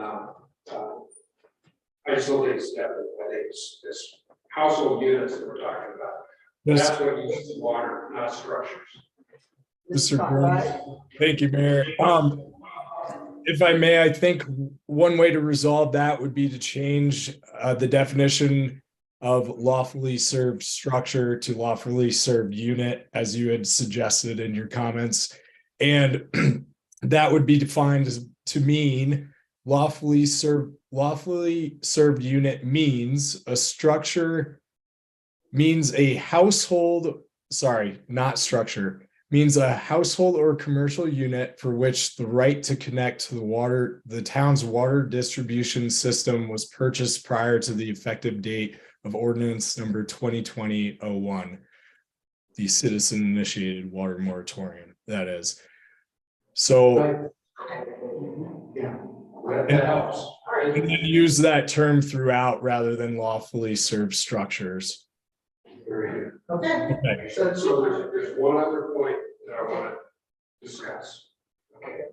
And that's the bit about the service lines that we have here. So we have a service line that goes to a meter and we have a requirement that's going to be used going forward. Supposedly, it's never been in the past, of requiring an additional meter for an additional unit. Leaving out comments about my skepticism of that. I have a question here. So you have a service line, in most cases, a 3/4 inch line going to a unit, okay? And now we're gonna do something that is legal and we're gonna put in something else that requires another meter. Is this new meter connected to the existing 3/4 inch service line? Or are we gonna dig up the street to put a new service line or a bigger service line to the new meter? Can I answer that? Yes, please. There's some I think there continues to be misunderstandings between units, meters, and taps. So a tap is where the service line comes off the public main and goes to the structure. And the moratorium language is written now. I would argue that the language that was in the code when I arrived was not clear on this, but the moratorium language that's in the code now says that you cannot have new meters, which means you cannot have new units because the code clearly requires a meter for each separate unit. It is not to the town's advantage at all to require a tap for every unit. It will destroy the system. We'll be out without water for way longer than 23 days because every time you tap onto the main, it weakens the system. The system is designed for so many taps. The engineers assume that structures will have one tap. So for instance, you could have an apartment complex with 30 units. You might have a tap that has this very large size that serves all those 30 units, but each of those 30 units would be metered.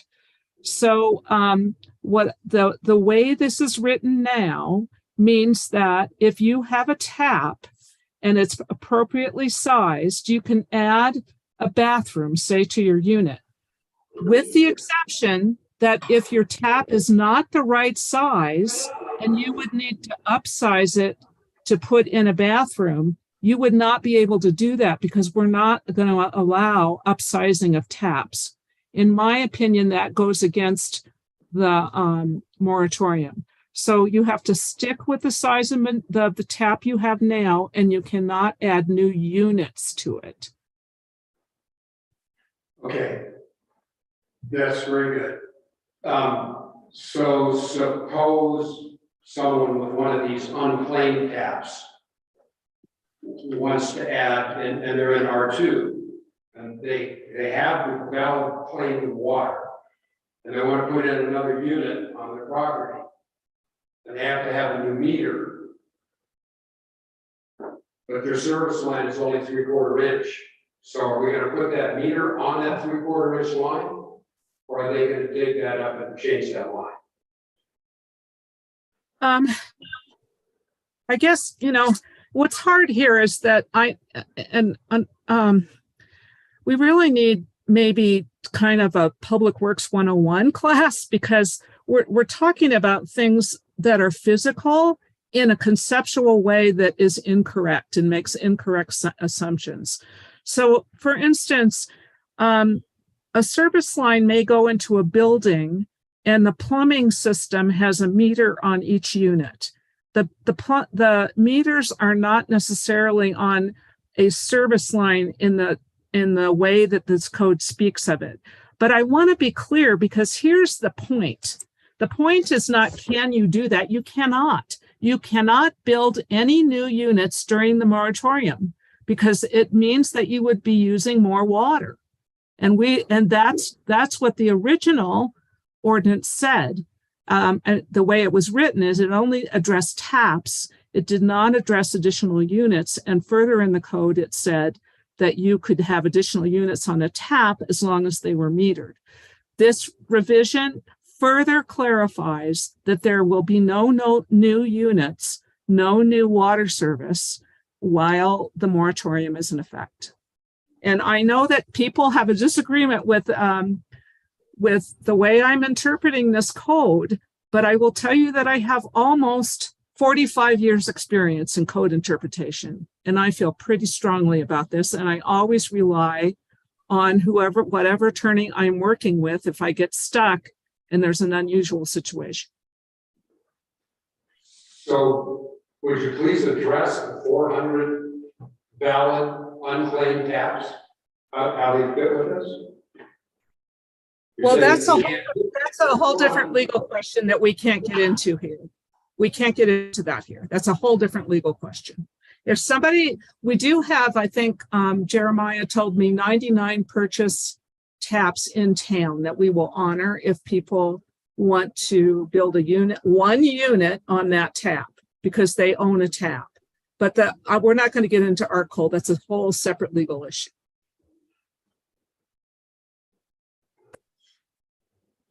Trustee Peterson. Madam Mayor, I wanted to bring up something that's not a hypothetical. There are 3 vacant lots in Creek Vista that are zoned R2 that have standby taps. So the question becomes, can one of those property owners build a duplex? All No. right. No, one unit, if they own one tap, they can put 1 unit on it. They can build 2 units according to the zoning code, but not according to the moratorium. That is helpful. Madam Mayor, thank you. Yeah, we're mixing one of the issues and why it's hard for lay people to understand this, and we're getting so many assumptions that are incorrect, is because we're working with a ton of different codes and a ton of different regulations, and we have to look to the, for instance, today I had someone write me, am I allowed to build a duplex according to this subdivision? It has nothing to do with the subdivision. It has to do with zoning. So people get mixed up between the different legal systems that you have to look at to answer the question. And the moratorium revision does not answer all questions. It does answer the question that if you have a standby tap, you can build 1 unit. Zoning set aside 1 unit until the moratorium is lifted, and then you can, build other units according to your zoning. Did that answer your question, Ms. Bruner? No. But she refused to answer it because it's a different subject. So, okay. Yeah, so change the structures to units and don't G. Or take kitchen out of G? Yeah, take kitchen out of G. Okay, and then we're cool. All right. So can we have a motion for that? Wait. Well, Yes, I got a couple I agree, I want to make sure, I also see a definition for, in service line, here it says, line pipe or lateral connecting perpendicularly to the town's water main extending to the water meter pit, which we just heard maybe not every, structure will have a meter pit. And then it continues, serving a private property for the purposes of connecting a structure within such property to the town's water distribution system. So I see a lot of these same kind of fuzzy terms showing up in this definition. If we change structure in that definition as well to commercial or household unit and eliminate private property. Would probably be. Yeah, I mean, since we're tightening it up, I would recommend taking out the private property rights. Does that work for you, Nick? Just removal of the term private, is that? Take private out and change structure to unit. Yeah, I'll just say that the meter pit, and I had discussions with Corey on this.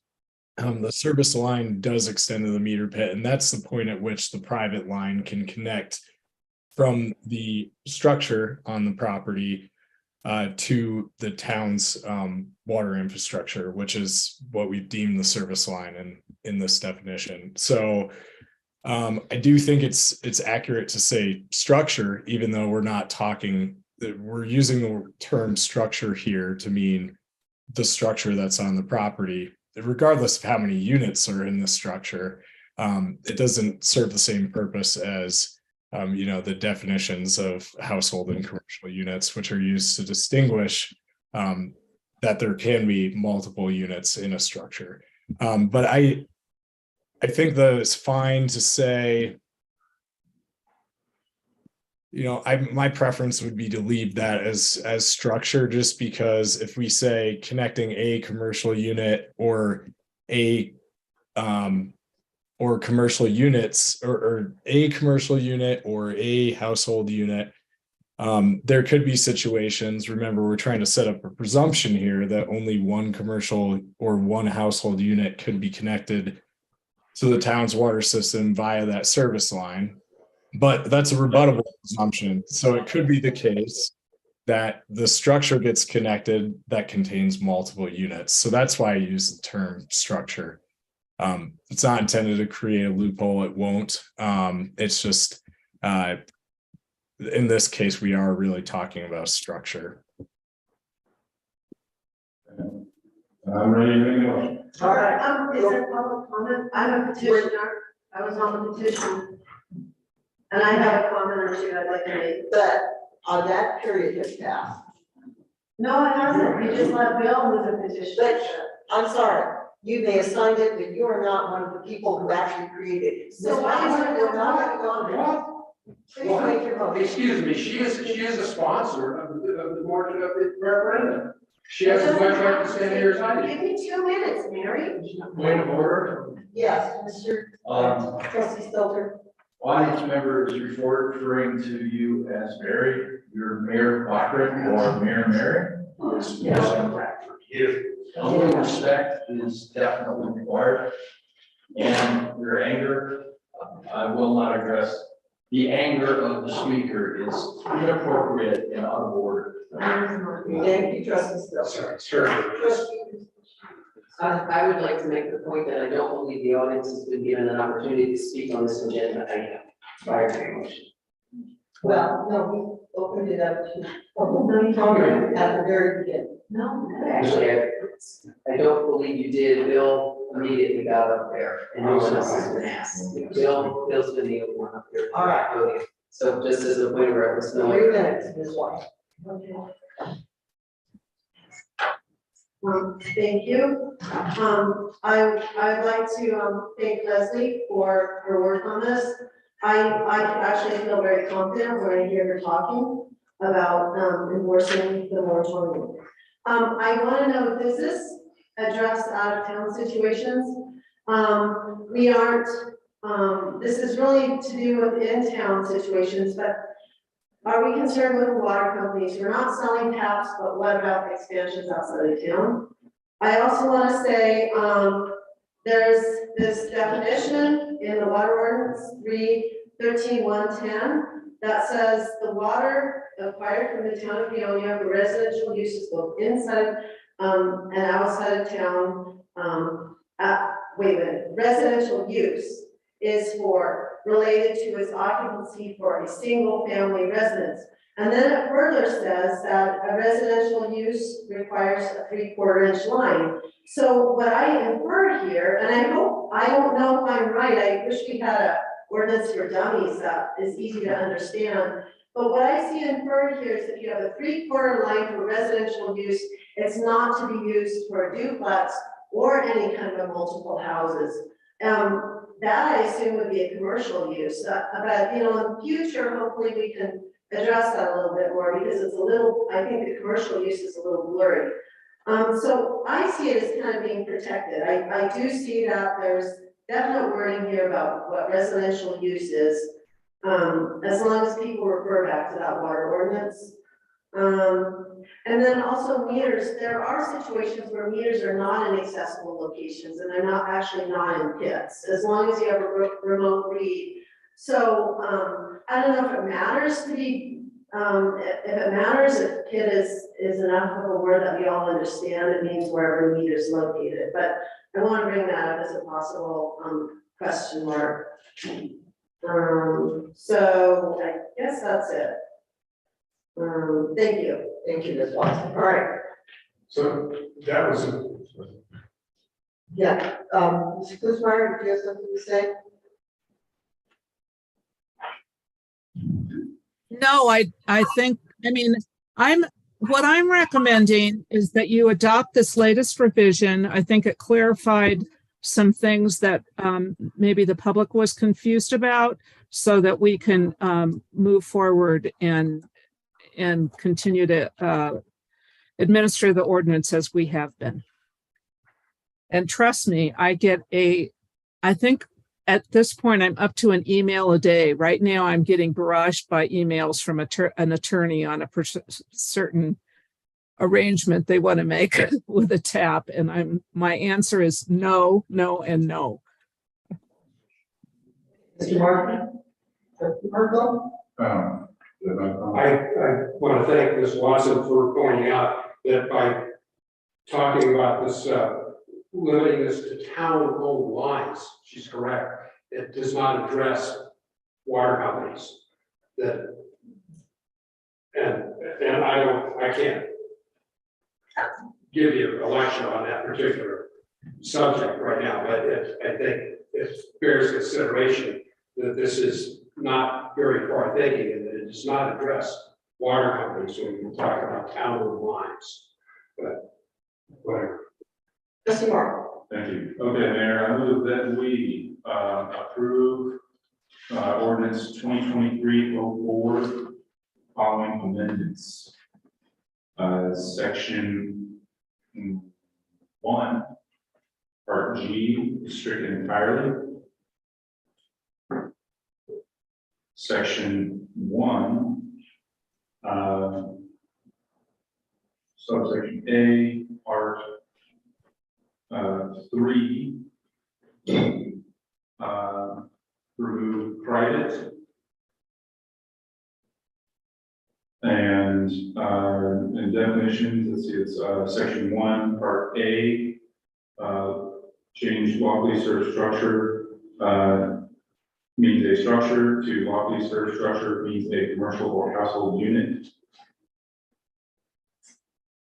And likewise, in section 1, Part A, definition of there's 3 service line means, strike it from that definition. So it reads service line means the line pack or lateral connecting perpendicularly to town's water main extended to the heater, servicing private property or serving a property for the purposes of connecting a structure, likewise strike private there. So start PIT and private from service line definition. Got it? All that. All right, we have a second. I'll second. Any further discussion from the board? All right, yes. Well, Madam Mayor, I came here thinking, why don't we just take it to the voters and let them decide? But I really like the way this has gone. Trustee Marco has suggested taking it this way, and I think we have a better outcome. It was really good to clarify some of the things, like I have neighbors that have those vacant lots, and now I can tell them exactly how they're building. I didn't know the answer to that coming in here. So I'm really pleased with the process we've had tonight. I was going to suggest a work session at some point so we can better understand what all these definitions are. And we do need to tackle the out of town stuff. I see houses going up out of town and I wonder to myself, how did they get a tap? How did they have domestic water into that place? And I question that all the time. All right, any other discussion from the board? All right, all in favor of, motion?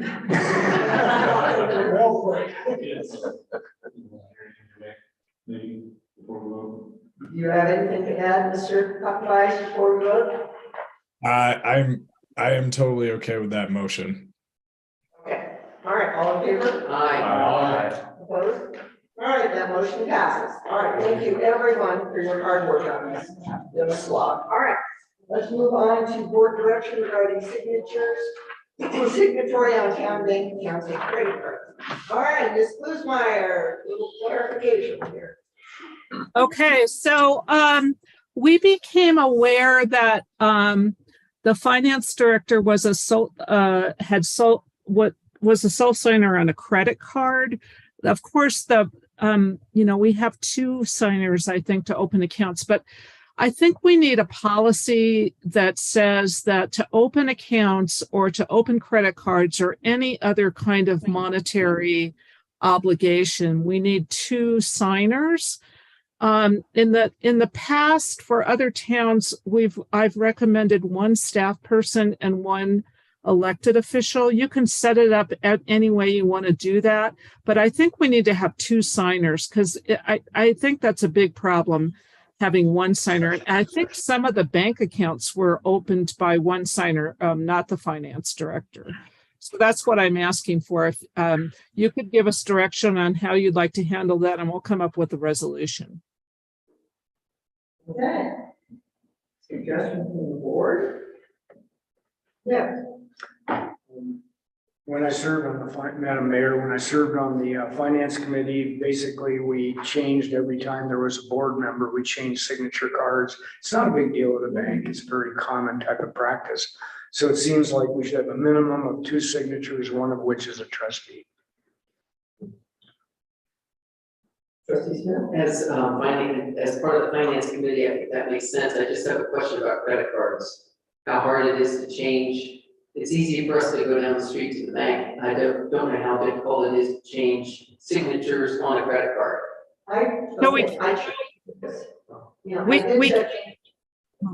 We cannot do that.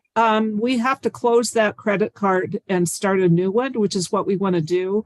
And what we're going to do is set up the new credit card with the two signatures. And then after it's working, then we will close that single signature credit card. But I found out when I was checking into this about how we can change signatories on a credit card. It's easy to do as long as you have a person there who's signing it. Because all you do is you sign and change the signatory card. It's just like a bank. That's all. So, yeah, it's easy. So you want to make a motion for that effect? I'd like to move that any bank account or credit card option be opened with two signatures, one of which is a trustee. All right. I'll second that. All right. From public? So is this addressing the opening of bank accounts that the board was unaware of? Is that what this is addressing? It would be you. It would have prevented, to prevent many bank accounts that are in existence now. Yeah, it would mean that the opening of accounts has to be approved by two people. So that's a check and balance. If we don't have one person going and opening up accounts without us knowing. If there's a second set of eyes on it that is removed from the second signature, you know, they're not in a supervisory relationship with each other, then we can make sure that we have a check and balance on what accounts get opened. Maybe I misremember reading your original report on this, that the multiple bank accounts were actually a violation of the law. Did I remember that wrong? No, what's in violation of the law is opening funds or creating funds without board approval. And those bank accounts were not funds? No, funds are accounting divisions in the town accounting system. But there were some of those too, though. So we did have some funds that were being maintained that were not approved by the board. That's what we're consolidating now. So we'll have six funds. That's a violation of the law. I can't hear you. I'm so sorry. Was that a violation of the law? Well, the state statute requires, it's not a crime, if that's what you're asking. The state statute requires that in order for a fund to be created, the board has to approve it. So it's not a crime, it's what it has to be happen, how it has to work. What basically would happen if somebody decided to challenge that we had these funds in the past, we're going to get rid of them now, is that we would just be required to meet the state statute. There's no crime involved. So it's a violation of the law, not the criminal. So we need to break this up like, all right. So we have a motion and a second to have a trustee open all accounts and credit cards with 2 signatures, 1 with the trustee. All in favor? Aye. Opposed? All right, that motion passes. All right, the next one is request to submit a revitalizing Main Street grant to CDOT for $4 million for additional funds to complete the 50 Grand Street intersection project. I apologize for, I did write up my little sheet. Unfortunately, I forgot to send it to Sam, so it's not in the packet. When we originally submitted the grant, which is in the packet, they told us that the construction costs were going to exceed what we grant for we could write an additional grant. And the opportunity 2 grants are available now, an opportunity row 1 grant, which is for more than $250,000, only comes up once a year, and that will be until January. Right now, SGM is coming up with a figure as to how much more it's going to cost, because it's definitely going to cost more than what we wrote the grant for. And so it will be up to $250,000. That's why I'd like the board's permission to write the $250,000 revitalizing Main Street grant. Yeah. Madam Mayor, this is just a reminder for our new trustee that we've asked in the past that grant requests go through the board before they're approved, and that we look at what the staff requirements are, what the matching requirements are, and have those in hand before we submit the grant. So this is part of that process. Yeah. Yeah, what's the basis of your estimate change? Like I said, we're going to get 250 is the max. If we have to, if SGM comes up with a figure that's more than $250,000, then we will have to write an opportunity 1 grant, which won't be until January next year. If it's less than $250,000, then we will write it for the amount. Right, so we don't have an estimate for the actual amount yet. Correct. Okay.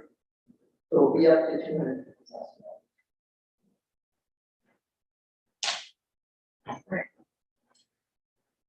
Is it possible to get a motion? Yes. I'll make a motion that we approve the mayor submitting the grant proposal for up to $250,000 with the CDOT Revitalizing Main Street program. Second. Second. For John did. Yeah. Anything from the public? All right, all in favor? Aye. Opposed? All right, that motion passed. Next, county administrator recruitment process and update. Hey, Okay.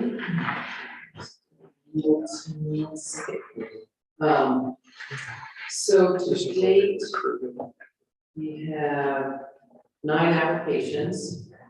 The last one was received on April 26th.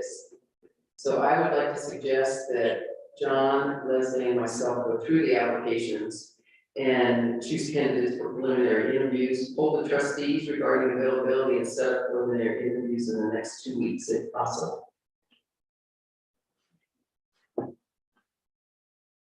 So, anyway, can we go ahead and proceed with that? John, Leslie, and I? Madam Mayor, I'd like to have you ask the trustee Smith if the caliber of the applications meet the caliber of what we had before. Trustee Smith? Yes, there are several that I believe we can cover. Thank you.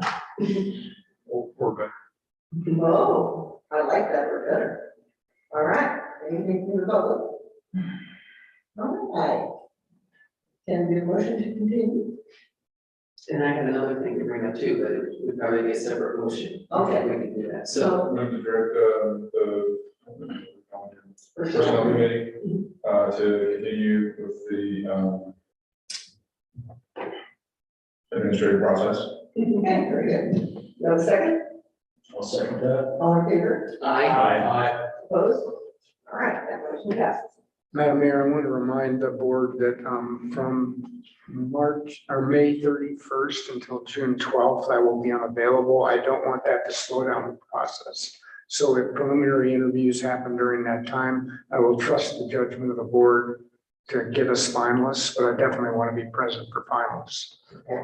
All right, trustee Smith. I had a second issue I wanted to bring up, and we have talked about this off and on, and that was to increase the upper end of the pay rate for the administrator position to $130,000 from $120,000. Right now, it's $85,000 to $120,000. And given why some of the finalists backed out in our last go round, Leslie had mentioned that amount, I would like to suggest we raise it another $10,000 to $130,000. Trustee Shelton. I think that's a very good idea. We spoke with Dola, and Dola was saying that our offer is on the very low end. And that's partly why we're having such difficulty gaining people that want to stay. You want to make a motion? Okay, let's get public input. Public input? Okay, trustee Knudsen? Madam Mayor, have the current candidates submitted their resumes under the current salary range? Yes. Then I'm personally against raising it up unless we have a negotiation track. Can I offer a comment? So Yes. you have a range and you negotiate it. You negotiate with the candidate. At the point that you select a finalist, you are not obligated to offer them the high range if you don't feel that their experience and their qualifications warrant it. That's not advertising a range does not obligate you to anything. Madam Mayor, the reason I made that comment is we're not looking for additional applicants to be coming in, so raising the range at this point doesn't do anything for our recruitment. Except for you had a big dropout, right? Never mind. This is my fault.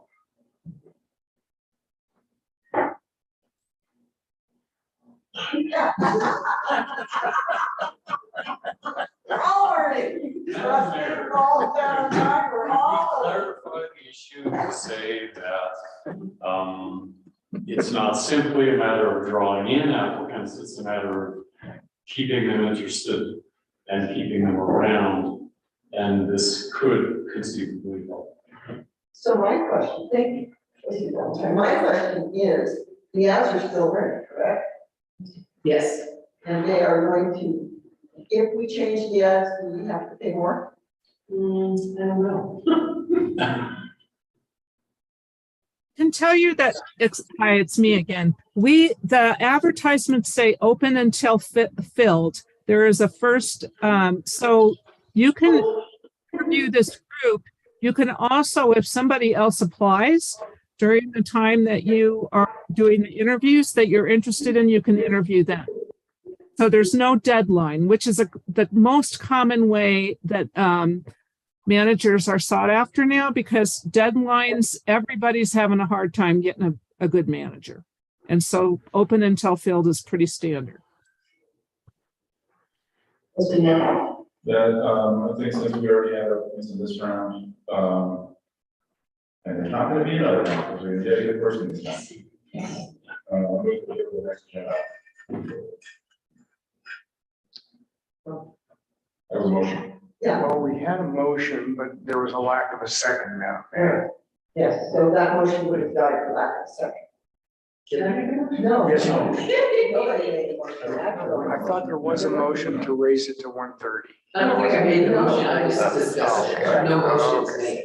Yeah, I will we go to the next agenda. Okay. Good, second. Second, go. No. You drop it. All right. So could you clarify for me, Madam Mayor, what we just decided? That we are going to go with 120 at this round. We can always use it as an associated tool in our discussions. Okay, so we're going to do a draft letter regarding Gunnison Management's latest development. All right, this is yours, Trustee Pennington. Okay, let me pull my notes down. Madam Mayor.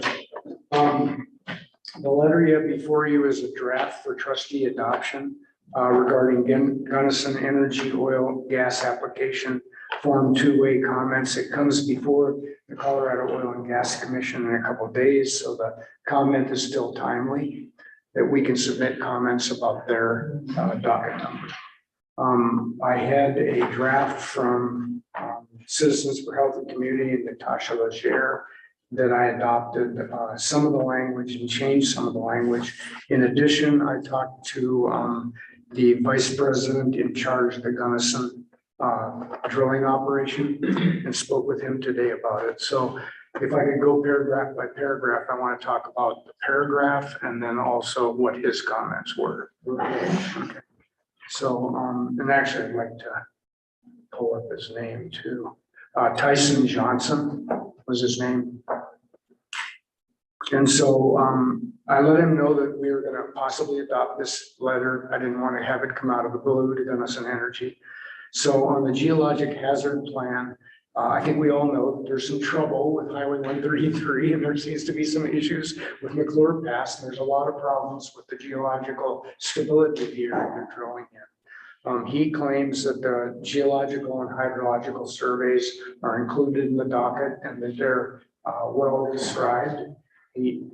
So whether there's a real hazard or not is up to question. They have had studies that they're submitting to the Oil and Gas Commission about whether they feel confident in doing that. So it's a mixed bag. On the second one, on water contamination risk, Vice President Johnson said that there's secondary and tertiary containment on the site, which means that it's not just the primary area where they're trying to contain water, but there's secondary and a third backup. So he feels confident there's not going to be like a spill. All the water's coming through existing pipes. They've tried to cut on the number of truck trips. They're bringing in sand by rail. So the last 3 miles is the only truck. So they really reduced truck trips from 180 miles per truck to haul sand to the site to just 3 miles. And they're bringing the sand into Somerset. On the next one, on cumulative impacts, this is where the Colorado Oil and Gas Conservation Commission is really wrapped around in a lot of issues right now about what are the cumulative impacts of oil and gas. And we're bringing that up again because it isn't always fairly considered in applications. There will be an environmental assessment on this project that will come out later that we can also comment on. But it's nice to get registered early some concerns that we have before it gets to that environmental assessment.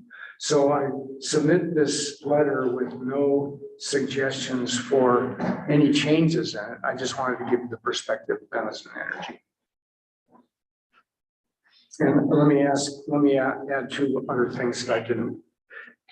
The rig that they're using is called a DJ rig. There's light mitigation equipment on it, so dark skies was part of my letter about it, about the impact on wildlife. There's no flaring on the site. And the last thing he mentioned is that they're plugging an old well. So overall, with the new wells in there, there'll be fewer emissions.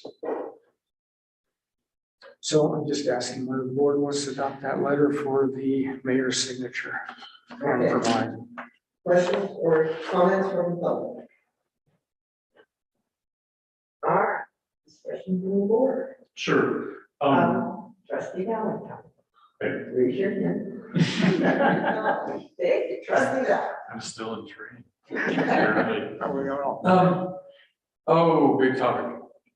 The way national legislation is going, because abandoned wells and abandoned facilities are such a big problem, is for oil and gas companies to put money in escrow ahead of time to take care of that. Because the accidental spills, the emissions and all that is a huge problem. And we don't have a handle on it really. So we, meaning the country, the West. So I want to know, are they putting anything aside in escrow to back up the promises? I don't know the answer to that. Okay. Madam Mayor, I don't know the answer to the question trustee Valentine's asking. I do know that the Colorado Oil and Gas Commission just recently revised their requirements for that up front, and we have the highest requirements in the United States right now in Colorado, but whether they're adequate is a good question that trustee Valentine is raising. Thank you. Other comments from the board? Yes, trustee Smith. I just had a question to trustee Knudsen, if after your phone conversation, is there anything in here you would want to revise, or do you still stand by the concerns? Okay. Okay, the answer to trustee Smith is that I still stand by the concerns that I've written. Okay. Anyone else? Trustee Stelter. I have some concerns about the drilling rigs. Having drilling rigs, having worked on drilling rigs, it lights up 5 acres. And it's 24 hours a day, 7 days a week until they're done. And that dark skies thing, it pretty much shoots dark skies down. It actually looks like a searchlight going up. That's something that I really question. They shielded the lighting at all. I know you need lighting. It needs to be really good lighting, but you know, if they shield the lights and direct them downward, that would help a lot. Madam Mayor, can I answer that question? Yes, sir. They specifically said that the DJ rig has downward facing lights.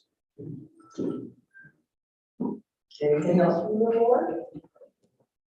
Okay, my main concern is that we don't see the plan. We have nothing here to base our opinion on except what you're presenting.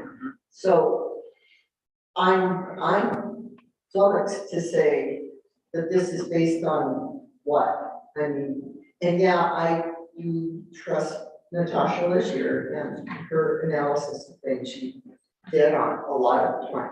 But I'm really disturbed that we didn't get to see the plan. We've seen nothing except your letter of response to the plan. And that disturbs me a lot. Okay, would someone like to make a motion?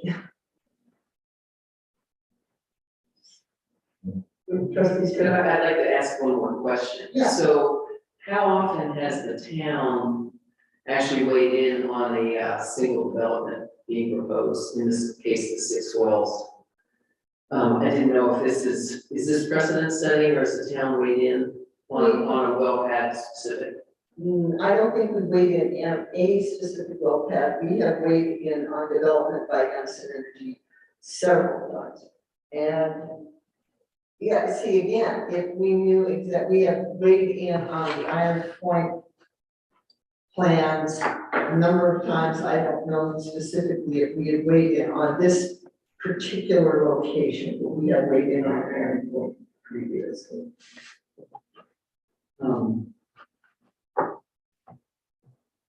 Trustee. Yeah, interested moving forward, how would we, I guess this letter, send this letter as written to COPCC? Okay, you have a second? I'll second. Further discussion from the board? All right, all in favor? Aye. Opposed? Yeah. All right, two names, all right, that vote passes. Thank you. All right, we covered, all right, next. Consideration and approval of draft comments on Gilbert Mountain Trail. Trustee Knudsen. Madam Mayor, I had a little bit of homework for this meeting, so, at the last meeting, we were going round and round, and I was trying to push the idea of at least the town going on record about the Jumbo Mountain Trail. So the town, I wrote draft up on the top because I got no feedback from anyone about what should be in this. So I was kind of on my own. So I took whatever I could find in the proposal, what comments that the county commissioners did, my personal observations and what I heard from the last discussion when the trustees were here, and I tried to mash those into a draft letter. So that's what's before you. Cut away. I have no personal attachment to this letter, but I wanted to give you something to work off of so you can at least go on record. We're already a month past the time they added for comments, and we're the key town on this thing, and we've said nothing as a town. So at least something, a letter to the public planner so she knows where we stand, I think would be required. Okay, anything from the public? Yeah, this is what.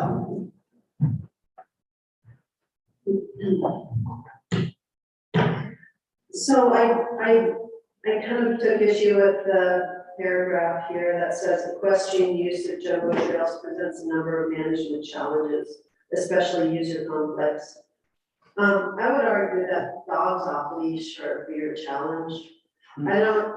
I don't see that many horseback riders up there. I think horseback riding is a real Western tradition and it's kind of special. And it's really, I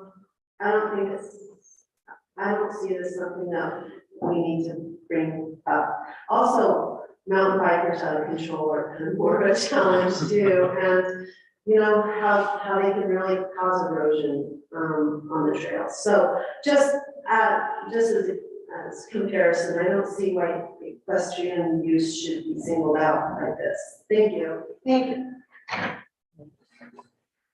Okay. Yes, Mr. Moore. Proceed. Yeah, I kind of feel like the BLM process has been directly interfacing with the public.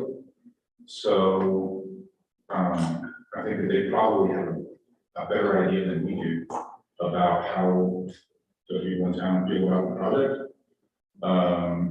And I don't know that I agree with much of what's in here. I feel like, all due respect, Dave, I don't feel like we need to take a position at this time. And I don't know that I agree with this position. Okay. Other board members? Trustee Stilger? This subject has been on my radar for a long time. And one of the things that I could not force myself to do is comment as a citizen even, because I am on the council and I can't even give a small impression that the council is following my ideas. So I've waited for the town council to make their position clear on this.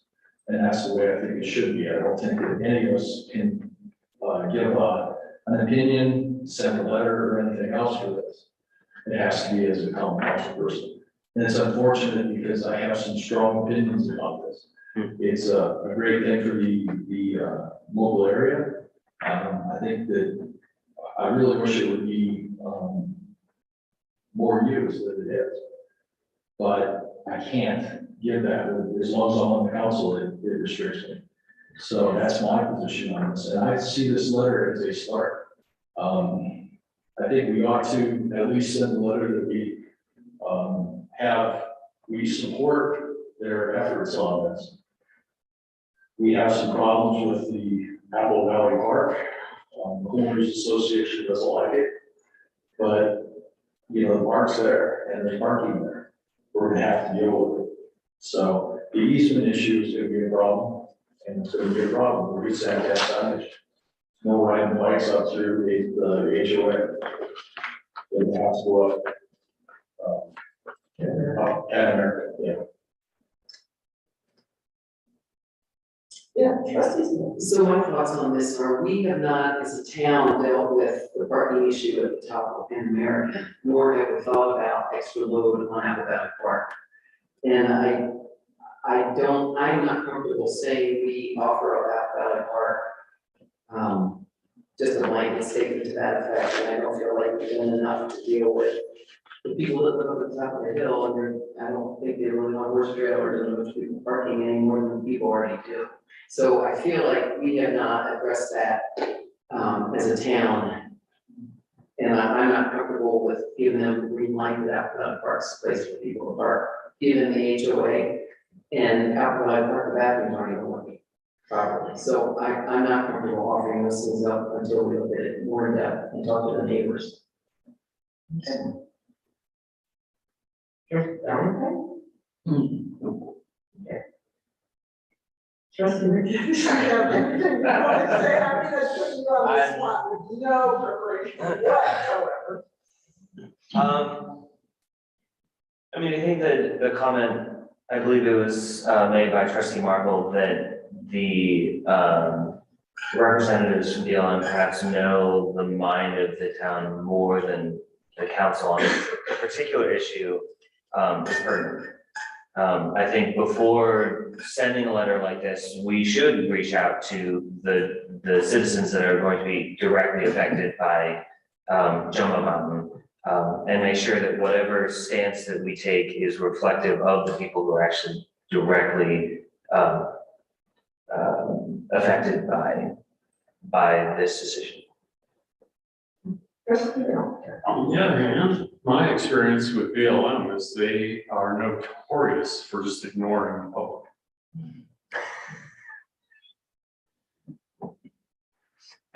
Which perhaps is not a mayor's all the more reason that we should not ignore the public.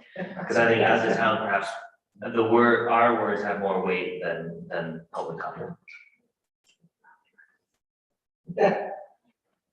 Well, as much as trustee Markle and I often do not disagree, in this case, I tend to disagree with Mr. Markle. I don't know without, I don't think we should do a preferred alternative. I like the idea of engaging volunteers. I actually like the county commissioner's letter. I don't have a problem with equestrian resign Jumbo, actually.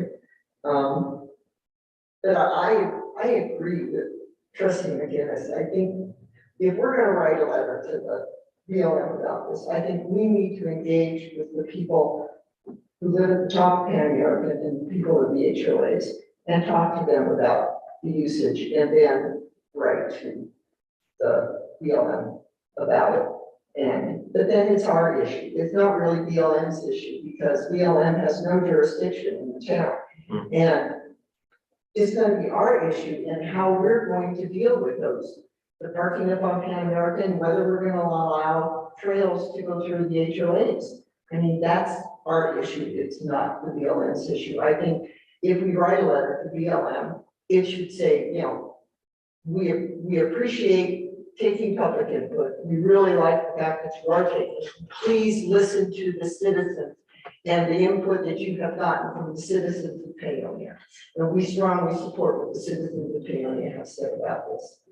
And not really tell them what our preferences are because, again, we are speaking personally. I have personal opinions about what should and shouldn't happen up on Jumbo, but I can't say that I speak for anybody in this room about what those preferences are. So I don't think we should speak as a board about what those preferences are either. Madam Mayor, for the, yes, Madam Mayor, for the purposes of our new trustee, I think it'd be important that we call on our town attorney to clarify For instance, a letter I wrote to the BLM was included in our packet where I started with a statement saying, although I am on these committees, this is my own personal opinion and not the position of the town. And then I went on. So I wanted to be clear because Trustee Stelter had implied that he could not write a letter because he's a member. I think that's his own ethical decision. But I want to be clear with the new trustee about what the leeway is for that with public comment. So that question goes to Nick. Yeah, Scott Lake. Oh, you're muted. Thank you, Mayor. And thank you, Trustee Knudsen, for the question. Yeah, so it's the point of emphasis is that as a trustee, you have one vote as a member of the governing body. So it's important not to represent your opinion as being that of the entire governing body or that of the town, unless the board has pre-authorized you to do so. So I think that's an important point. So when reaching out as an individual to entities like BLM, it's important to clarify that if you're going to represent that you are a trustee of the town of Paonia, if this is not an opinion that is supported by the board as directed by formal action, then you have to make it clear in that statement that it is not necessarily an opinion that's held by the remainder of the governing body or the town. So I hope that helps. Okay, so would somebody like to make a motion on this issue? Yes. Madam Mayor, I wanted to make a comment first, and just a little bit of background. The person who this letter is directed to is the planner. This person came out to Paonia to meet with the Parks Committee in the last year. We met during the summer at Lee's Park. She talked about the ability of the BLM to cooperate with the town in signage, in trail access, in interpretive signs, in a lot of other areas. So she wanted to start on behalf of the BLM a cooperative agreement with us. So that's where it started. She specifically requested that we clear up a few things that are getting in the way of their planning process. Part of that are the in-town issues with parking at the top of Pan American and the in-town issues of access at the backside of Apple Valley Park. So it does behoove this board to at least tackle the in-town issues that the BLM needs in order to move forward in their proposal. And that's all that I had to say. Okay. Yeah. Yes, Trustee Marshall. Yeah, I believe this is an agenda item on our next regular meeting, and the letter from Ms. Chilbane be included in that packet.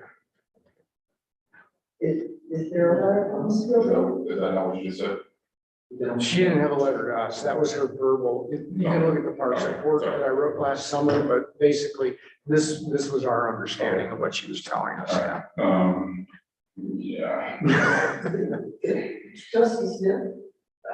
What I'd like if, Send that motion, sorry. okay, this person is just talking to two trustees at your Parks Committee. I believe if they want her to come in and have a conversation, cooperation, they should be on the agenda and come to us with the things that they need our approval to do or our discussion, but to just do it with two trustees in the Parks Committee is not, that doesn't help us. Okay, I So- have a suggestion. What if we were to ask Ms. Gilbane to come to the board, we'll put her on the agenda and we'll have this discussion with her on as an agenda item. Madam Mayor, I might suggest that we at least ask the homeowners associations to be present at the same time. Sure. We'll do that. Yes. Yeah, meetings are publicly noticed, anybody who. But we can, I think it would be appropriate to invite them as well. Sure. Would you like to reach out to her and let us know? There's three of them, yeah.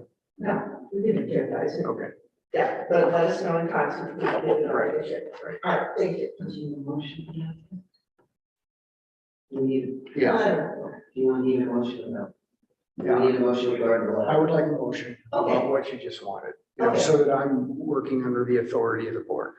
Would you like me to frame that in a motion, but Please. I make a motion that trustee Knudsen reach out to Ms. Kilbane, requesting her presence at a meeting to describe the issues that would be helpful to work out between the town and the Bureau of Land Management. Yeah, all right,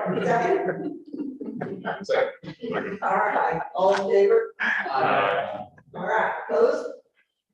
All right, that motion passes. All right, we have an executive session on that. Do we need to work out the letter? Do we need a motion? No, Then we can ask them, okay. no, we can go on that. All right, I think we need to extend the meeting and then. Okay, so first we need to extend the meeting and then we need to, go into executive session. We extend the meeting for 30 minutes. We have a second. Till 10 o'clock. Okay. We have a second on that? Did you second that? All right, all in favor? Aye. Opposed? All right, let's go into executive session. I move that we go to executive session pursuant to CRS, we're still fluent. CRS section 24640224 F.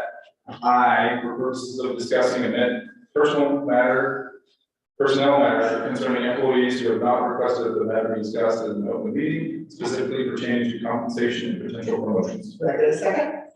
Second. All in favor? Opposed? All right, that motion passes.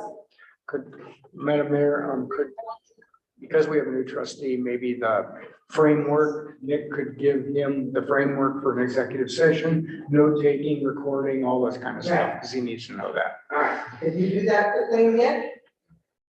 Yes. Happy to do that. Yeah, so executive sessions are, so wait, I just heard the recording in progress. So is that the regular meeting still? Just It's still recording? yeah, I'm happy to give the rundown in the regular meeting if that's yeah, so an executive session is basically an exception to the general rule that public business has to be conducted in public and cannot be conducted in secret. And the town board is governed by the open meetings law. So that's where that principle comes from. It's in the state statutes. There are certain very limited exceptions to that principle, and one of which is discussion of personnel matters when the employee that is the subject of the conversation to be had has not requested that the discussion be held in open session.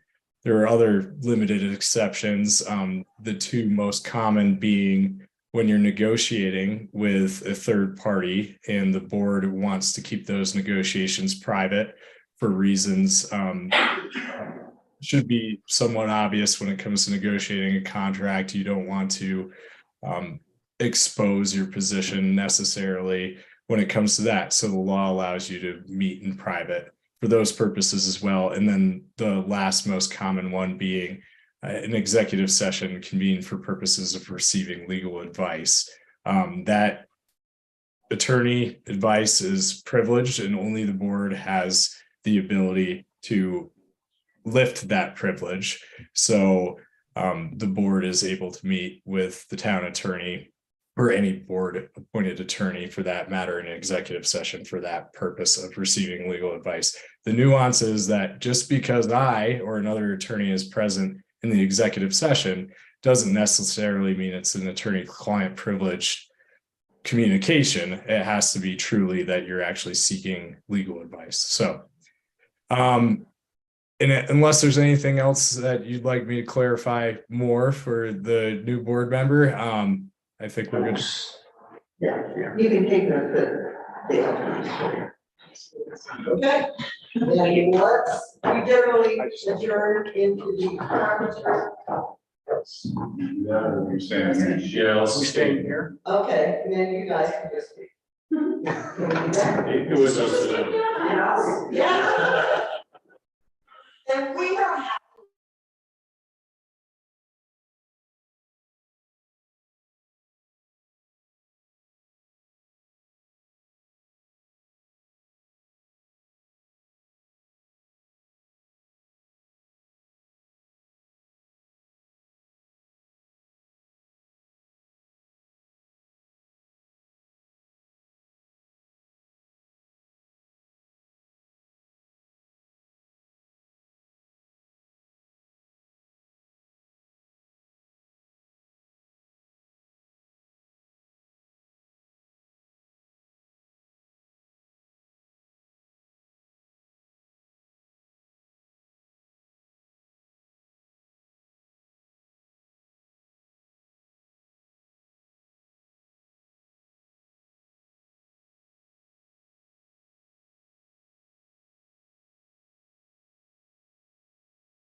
All right.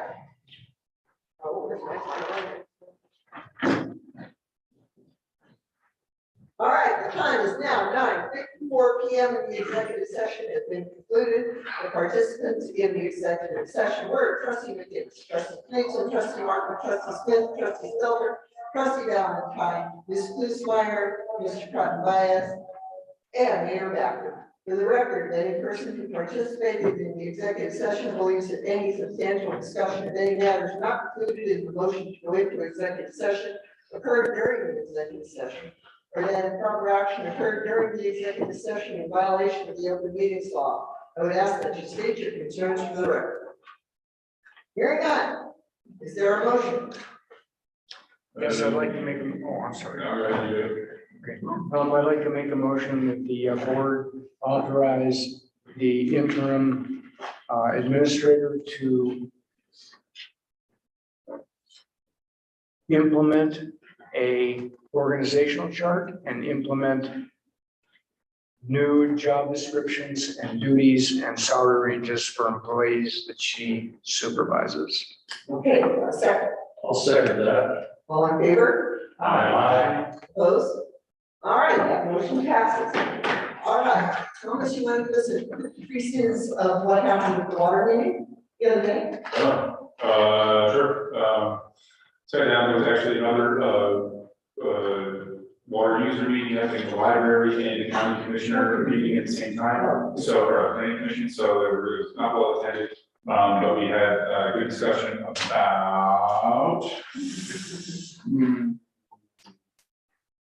Where are my notes? I don't know.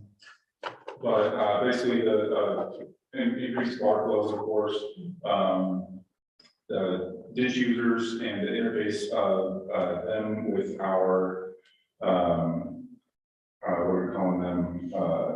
The drainages that collect into our springs, not necessarily the springs themselves. Thank you. And the changes that we expect to see from the National the Forest Service with their fire mitigation plan. So we'll be, I'll try and get some more presentation together for this month's thing, so that we can have, maybe draw some people in the other meetings that might be happening. Okay, take it on. All right. All right. Anything else? If not, we are adjourned. Yes. All right, congratulations. Yay!